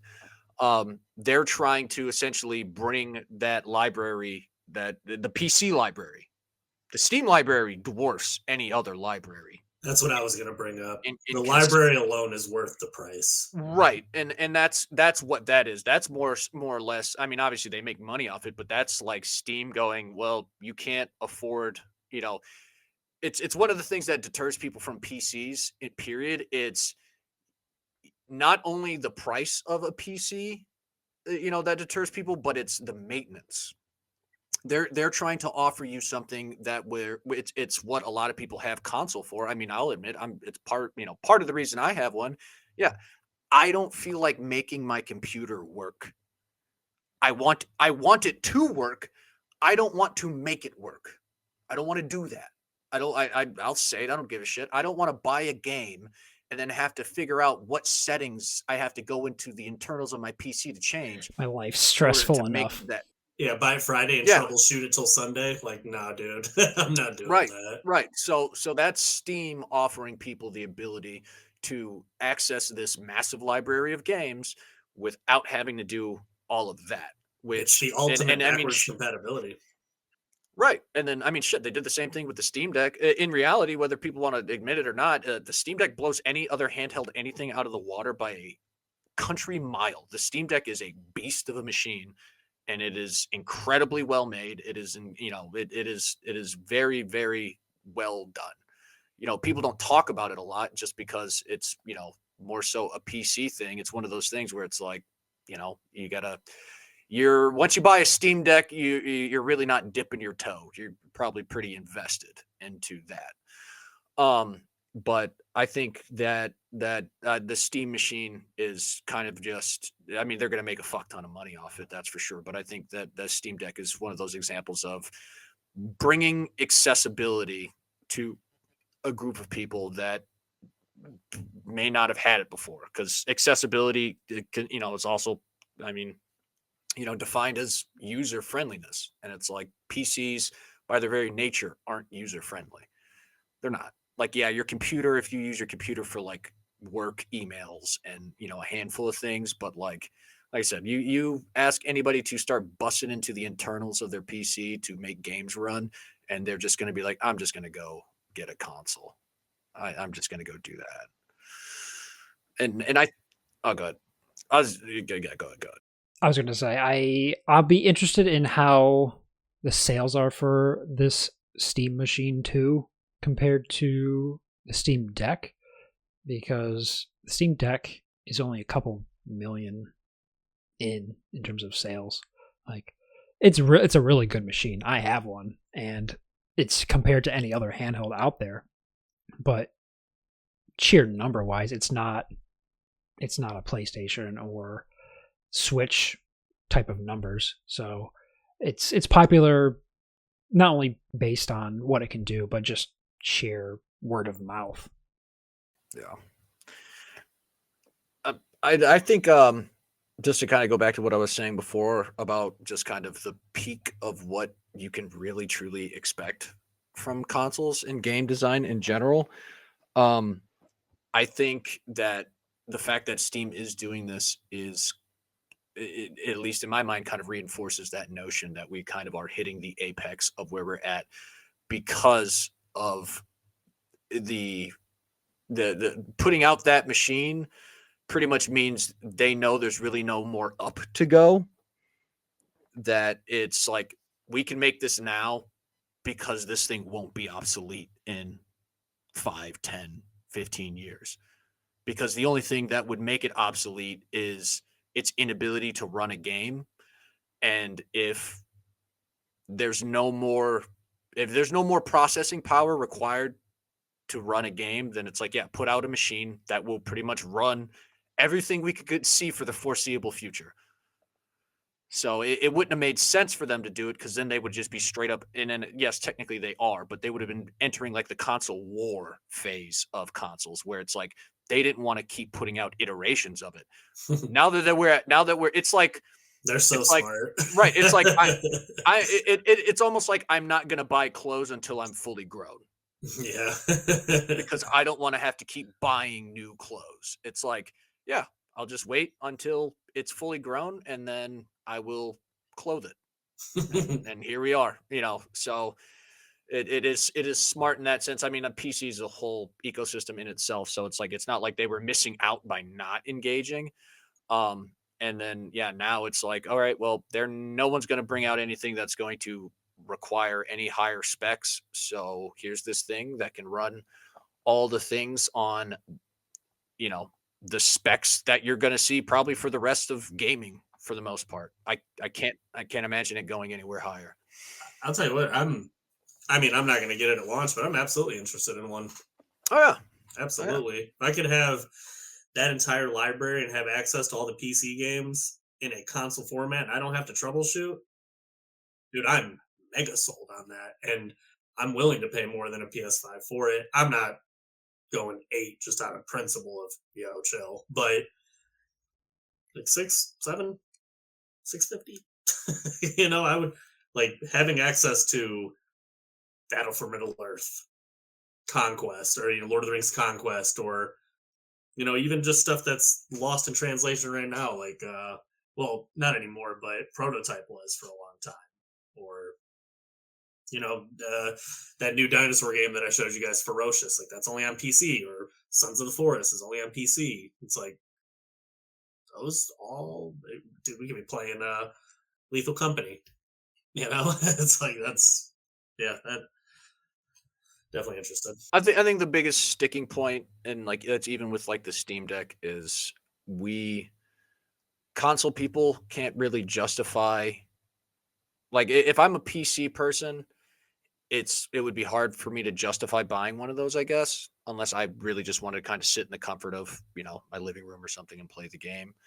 But if you were a PC person, you said, yeah, okay. If I was a PC person, but it's like as someone who isn't as heavily invested in PC, a lot of people, the value is there, but they don't see it because they haven't engaged with that library of games. They haven't engaged with it, and it's a perfect idea because it's like I would rather have that and then have like I have now. I have a laptop and I have like an old gaming PC that ain't worth a shit, but it's like I really just want to be able to use my computer for work related shit, and then I'd have that as opposed to buying a big PC and buying all this, extra stuff. And I think the only thing that would keep people away from buying this, system would be that, not to call everybody ignorant, it's like just simply not understanding the true amount of value you get with this, the staggering amount of games. Yeah, there's tons of bullshit on there, but and then take into account Steam's policies, their super consumer friendly policies, because the refunds and shit will still be there, stuff like that. And as I said, Papa Gabe, his name be praised, they ain't never done nothing wrong to nobody, dude. Nothing. They are the most pro consumer as it gets, and I'm all here for that. So I definitely plan on picking one up eventually. I'm a big old broke boy, so I'm not going to pretend to be any time within the launch window, but I will definitely be investing. There's, like you said, tons of PC games that I'm super interested in, and we don't even know. And then I'm invested already based just upon the value proposition of the library available to me. I don't know any additional functionality that they're going to add with it or anything like that. There might be a whole slew of things that I don't even know they're going to do because I'm just like, all those games. So that for me is enough value in that. But any other? No, I'm good. Okay. And then on to the last topic. What are some of your biggest heartbreaks in gaming? And do you have hope for any of them to have a comeback? I will kick this one off. I threw it to you guys to begin with. I have 2 in mind. I don't know if I would consider them my biggest, but they are some of the freshest. And they're the ones that I just thought of off the top of my head. First and foremost, X Defiant. I know that one's probably out of nowhere. That game was super fun. I loved that game. That game was the first FPS I had played in probably 6 or 7 years that I genuinely had a ball playing. I had so much fun. They had classes that felt fairly unique. It just plain fun, good time to kill, fun weapon selection. It's Ubisoft, so they suck, but it's like they had tons of stuff they could have did. Tons of stuff they could have did, tons of characters they could have thrown in. By all means, I don't want them to go Fortnite. So if I would have saw like a Rayman fucking character in there, I would have thrown it out the window. But it was coming.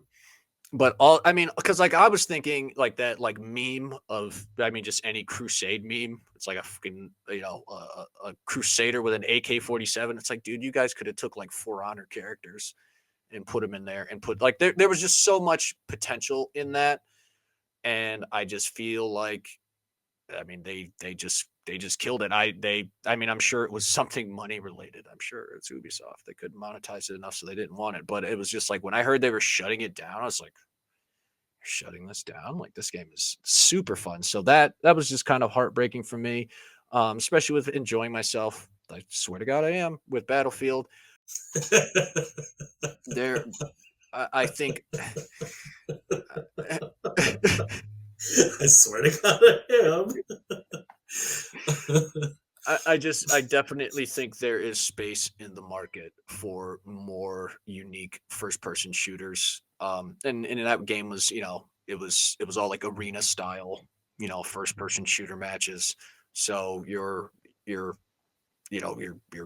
nut to butt, just really getting after it, in every match. So it was a lot of fun for me.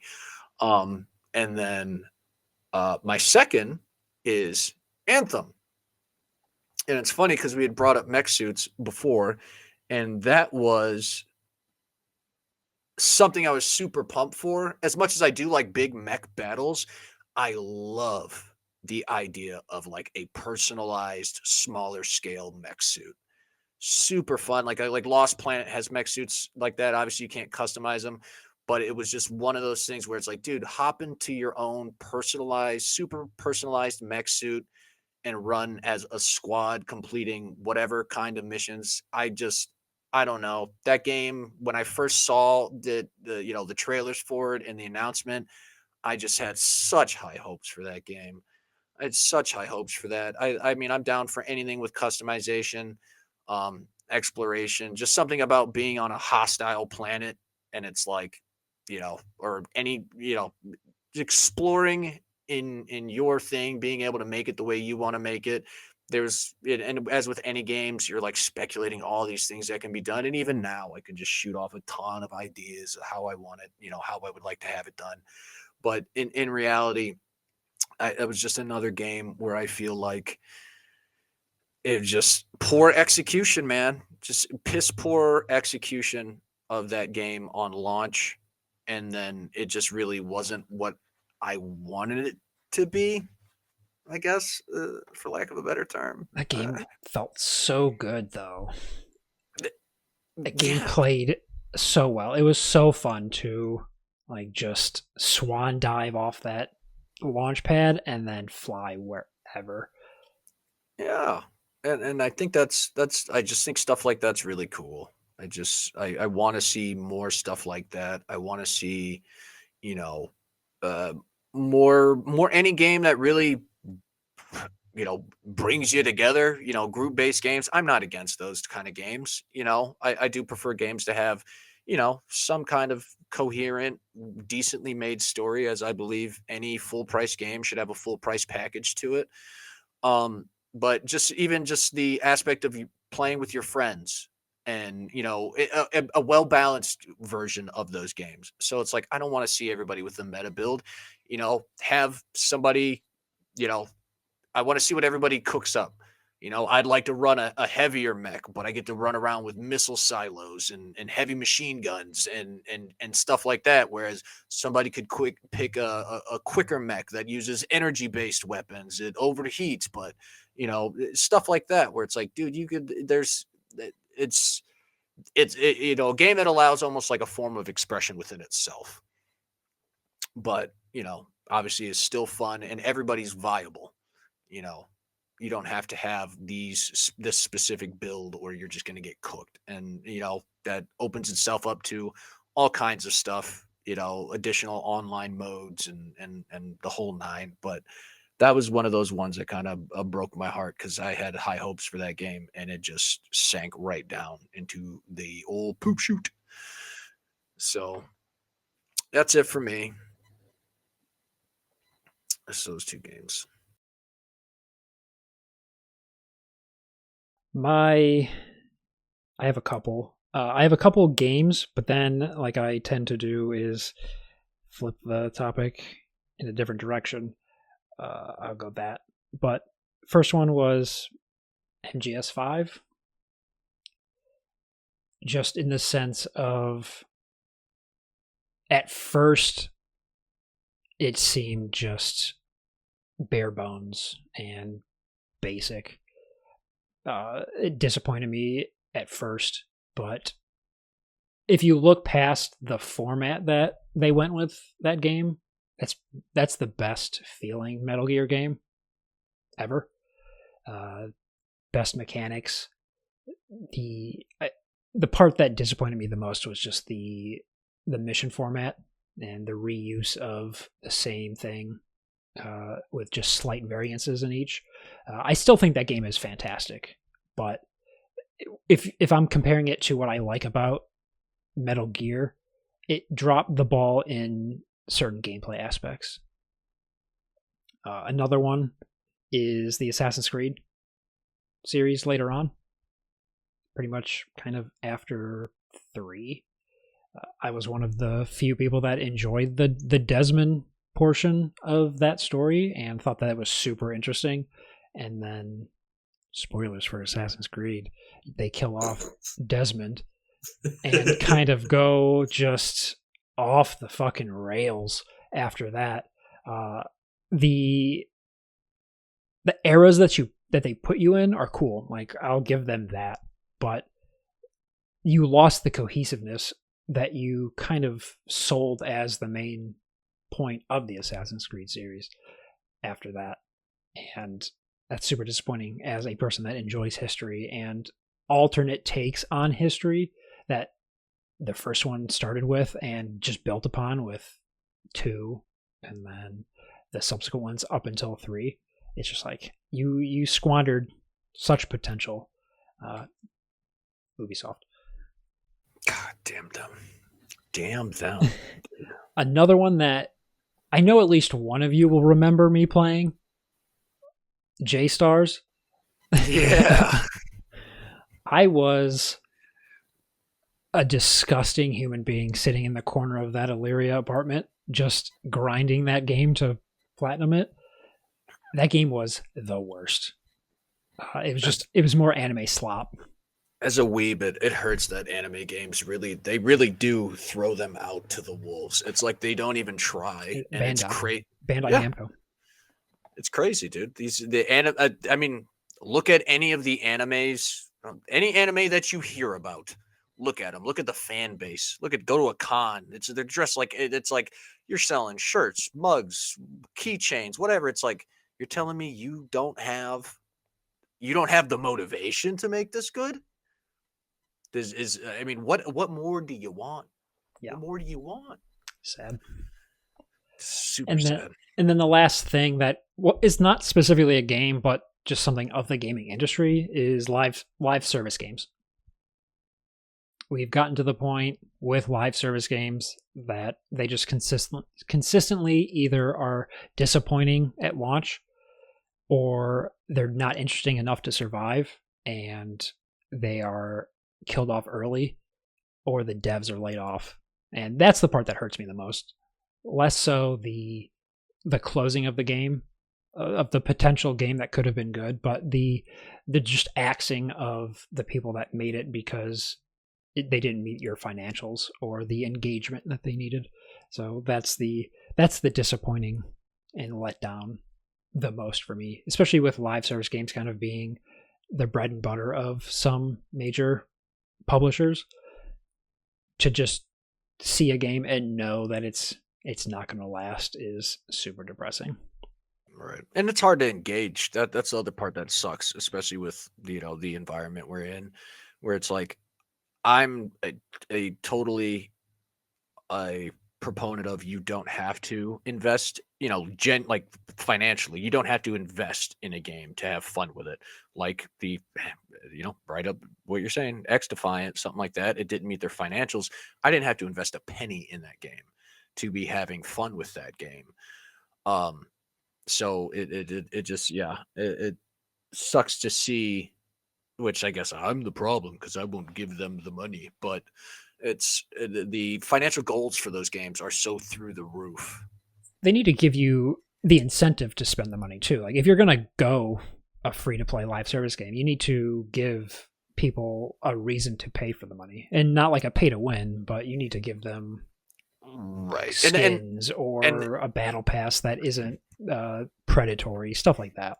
Right. And that was a game that's a prime example of that, where they didn't. I had tons of fun with it, yeah, but like they didn't drop a whole lot on release. Like they released that game with 3 factions with 3 classes per faction. You had essentially 9 playable characters. And then like they released like the Splinter Cell stuff for it, and then they released like the Assassin's Creed stuff for it. And it was, they had a bunch of stuff that they were just claimed they were going to put out, but that's the reality of it. Is like if your window for profitability is this, essentially what that game was live for 3-4 months. It's like if your window for profitability is 3 to 4 months, you need to release it in a state that will facilitate that. You didn't give me anything, not that I am a purchaser, I'm not a whale, but you didn't give me anything to buy in that time frame. Even if I wanted to financially invest, you didn't give me anything to invest into. So what did you expect to happen? I think they're expecting to catch lightning in a bottle, and when they don't, they just butcher it. Well, and searching for that Fortnite money that I don't think anyone's ever going to reach. They've surpassed any sort of other company doing that. It's a franchise advertisement machine. Right. And it's something I say all the time with just even anything, even in real life. There to a degree there's such thing as luck, but I don't so much believe in luck as more so I believe in being prepared to capitalize an opportunity when it presents itself. It's like you could say, oh, that guy's lucky he got this job, but that guy wouldn't have gotten offered that job if he wouldn't have been qualified to take it. And it's the same thing with that. It's like you want to be able to catch lightning in a bottle, but you don't have a bottle to hold the lightning. You didn't build a container capable of holding that lightning when it struck. So a spark might have started, but it was never going to turn into a light. It was never going to turn into a strike of lightning because you had nothing to contain and foster that. So what did you expect to happen? That's the thing. It's like, oh yeah, we want to catch it. It's like, but you're not equipped to catch it. Yeah. You never gave yourself the vessel to hold that. So I don't know how you expected to hold that when it came to you. Exactly. It's like trying to catch water. It's like you're waiting for it to rain, and the whole time you never thought maybe I should build a container to hold this rain. So you're just trying to catch it in your hands. That's it for me. They're silly. All right, I have a handful because I live in perpetual heartbreak. I won't go too long on each of them now. That's why he's got his cowboy hat. So he could play that honky tonk blues. I know one for sure. What is it? A little begins with dragon. I actually didn't put that one on there. Fuck. Surprisingly. The pain is too great. I quit. So you actually said one of them, Lost Planet. I would love for Lost Planet to come back. Lost Planet should just be Monster Hunter with guns for Capcom. Don't know what you guys are doing. It's right there. Wake up. War of the Monsters. Till the day I die. I had Battle for Middle-earth and Shadow of War on here, but I would just say Lord of the Rings games as a whole, because you have Battle for Middle-earth, which is like a strategy game. Sick. Shadow of War. Doing a third Shadow of War being all of Middle-earth with all the different races. Come on now. And then I was thinking of the PS2 games. Return of the King and stuff. Like that'd be so sick to get high quality side scroller kind of beat 'em up Lord of the Rings games. Like, what are we doing? I don't know if we're ever going to get another good Batman game. So I'm just holding on to Arkham Knight, just like a Willy Wonka golden ticket. What's your definition of a good Batman game? And I ask that being devil's advocate that Lego Batman Arkham game coming out could be a good game, but No, that game. Yeah, you're right. That game is going to be good, but it's like a Lego game more than it's a Lego game. Like another Batman game by a studio that cares with those type of chops, because Rocksteady is just different. So it's just, well, they were, but everybody left now. Yeah, so it's like maybe Netflix will fund that. Fucking please no. Yeah, it's gonna have to be another studio in my mind. It's gonna have to be like a totally, and that's the thing is, I think Batman might be forever burdened by Rocksteady to where they're never gonna try to actually do something new, and I think that's what it needs. It needs to not be a Rocksteady game. How do you do that? I don't know, but it's Last of Us Factions, devastating. Yeah, devastating. Truly, like ripped my heart out and showed it to me. Thanks, Bungie. that one was fucked up too. They promised that. Yeah, that was bad. That was really bad. Like unbelievable. You could have just not done the other 12 that we know about and just done Last of Us and Horizon, and we'd be in a totally different world right now. But you know what? You deserve it. You deserve it. Here's one for your heart. Evolve. God damn, I forgot about that one. God, the pain is raw. Yeah. That game is so fun, dude. It would be so fun. I think that game came out maybe like a year or two too early. It was so ahead of its time that it kind of punished itself. It had, dude. Yeah. Dude, oh my God. Yeah, I saw, yeah, that you're 1000% on the money. That game did nothing wrong. That game, I don't give a shit. Anybody could argue with me about it, dude. The game did nothing wrong. If you look back on it, it is just good. It is. There's still there's people that have Evolve servers. I'll watch Evolve matches every once in a while. They still have active servers. People keeping them alive. That game is just good. It didn't fail because of any kind of mechanical or gameplay failings. It was just ahead of its time. It dropped. Look at, we got the Dead by Daylights. We had the Friday the 13th game. We had, all kinds of that game started that genre damn near. Yeah. And then people were like, I don't like this. 2 years later, man, it's pretty fucking cool. Yeah. Son of a bitch. That would be a good cross franchise type game nowadays too. Like you could have Godzilla thrown in there. That'd be sweet. You would just lose every time. I think Turtle Rock should because I don't know what they're doing since Back for Blood, but are they even still an actual company, or did they disband and people go random places? Hopefully they're kneeling on rice in a corner somewhere. Yeah, because Evolve, I think, like I was saying, I think it was like 2 years too early because everybody was still in Call of Duty mentality. I want to be by myself and not worry about a team. And then I think Overwatch is what really changed everybody's mentality on playing a role at a mainstream level, truly. And the roles are fun in that game, every single one of them. Yeah. So, and would this be the last one? This would be the last one. Scalebound. Ooh, yeah. That was going to be awesome. Dante riding a dragon, basically, in co-op. Why'd you cancel that? That's right. Ridiculous. Checks all your boxes.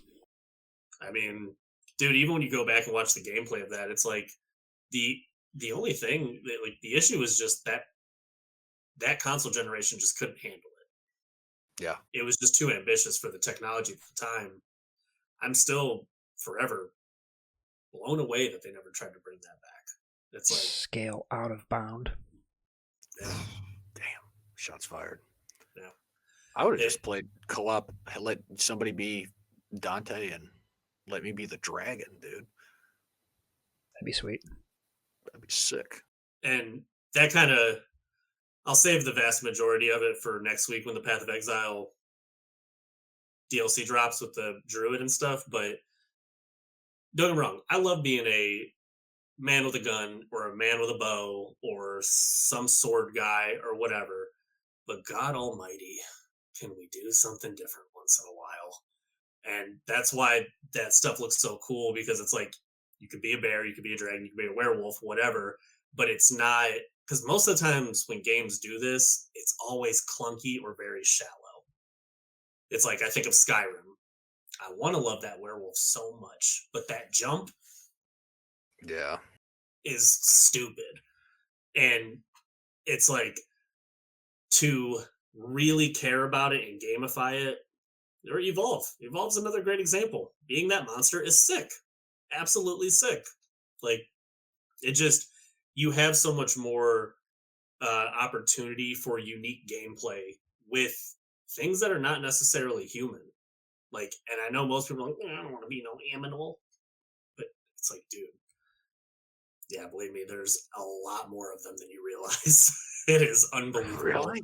Yeah, and it's crazy because, like, in Path of Exile, Bear, for example, there's a legendary, it's not even really a skin, it's like a transformation you can get. Dude, it turns you into a Balrog with all new moves. You're just a Balrog. You mean to tell me you don't want to be a Balrog with Balrog skills? Like, come on, dude. So cool, man. So cool. But There are people that don't even want to play as women, so it's So ridiculous. it's like, I don't know. It's So stupid. grow up. yeah, literally. Oh my god. Oh. Oh, God.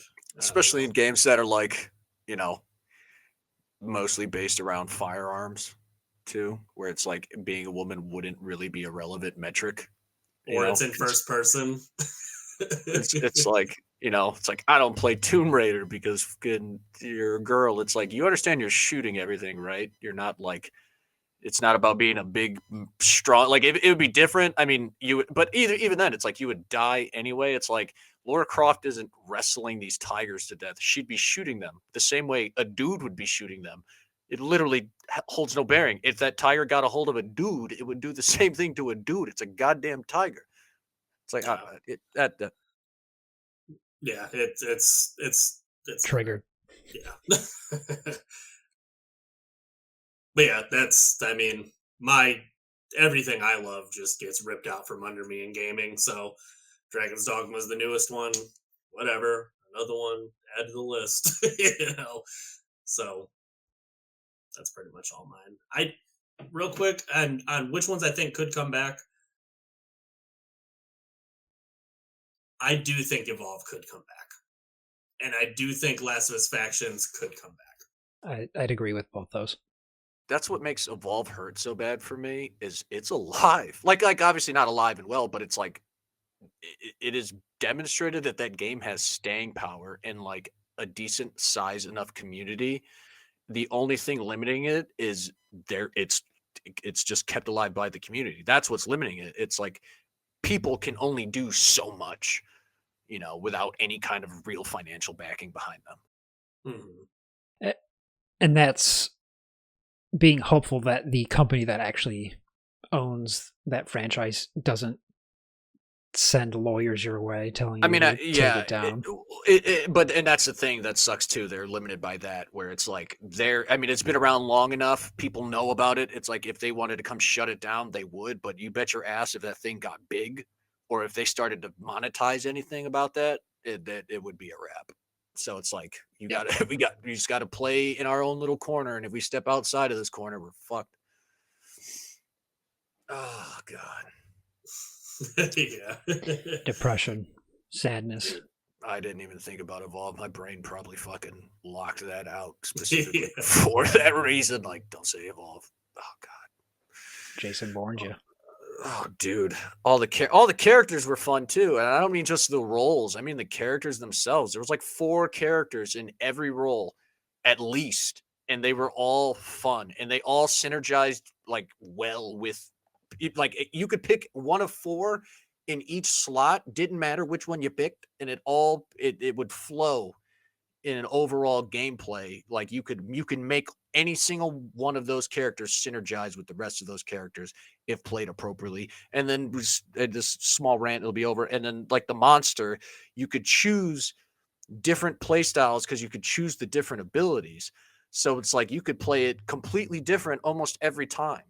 It was just great. It was like I love playing was like the Goliath, like the base monster. And it's like I loved playing like the menace build, essentially being able to like grab rocks, and it's like I would stay relatively hidden, but it's like you're just it just you walk along, you just get beaten in the fucking face with a boulder. You're like, where did that come from? I'm like, hee, like sneaking away. Like I just want to cause mischief, but then I hide. I still have old clips on my Xbox. It's like I hide in a bush, and it was them all coming after I did that, and I literally just circled around a building real slow. And I went around this way, they went around the front, and they just walked right past me. I waited till they were out of sight, and it's like, it's one of those things where it's like you're a giant monster, but you can genuinely like sneak. It's the whole thing. But no, for sure, because exactly what you're talking about is why I love Path of Titans. It's the feeling of truly being a predator that is going to like yoke you up for real. Yoke you up is a feeling you just don't get as a human, because that's just not what we are. We're tools and intelligence. So like it's always fun to feel like a T-Rex, like a Goliath. Like you walk in the room and everybody's like, yeah, you are, and even presence. that vulnerability part of it when you're on that level 1, it's like, I'm not going to engage into this like open thing, but you bet once I hit level 2, I'm at least start hollering. Yeah, Like I'm at least start hollering. It's like I'll put myself in a position. And that too. It's like oh god, it'll be a whole rant. But just going into just even the levels were designed really well. The creatures, the traps. Watch it. Nothing funnier than being a monster and seeing like I've seen teams almost get entirely wiped by the environment and other animals. I didn't even do anything. Cool. Yeah. Pain. So much pain. Hurt me more, Snake. But if everybody has vented our pain, that is what they call in the business a wrap for Redacted Party Chat 8. I thank you all for tuning in to our fun little show. I have been your host for tonight's programming, Adrian. Brandyn. Fuck. Vaughn. Sons of bitches. Start over. Scrap it all.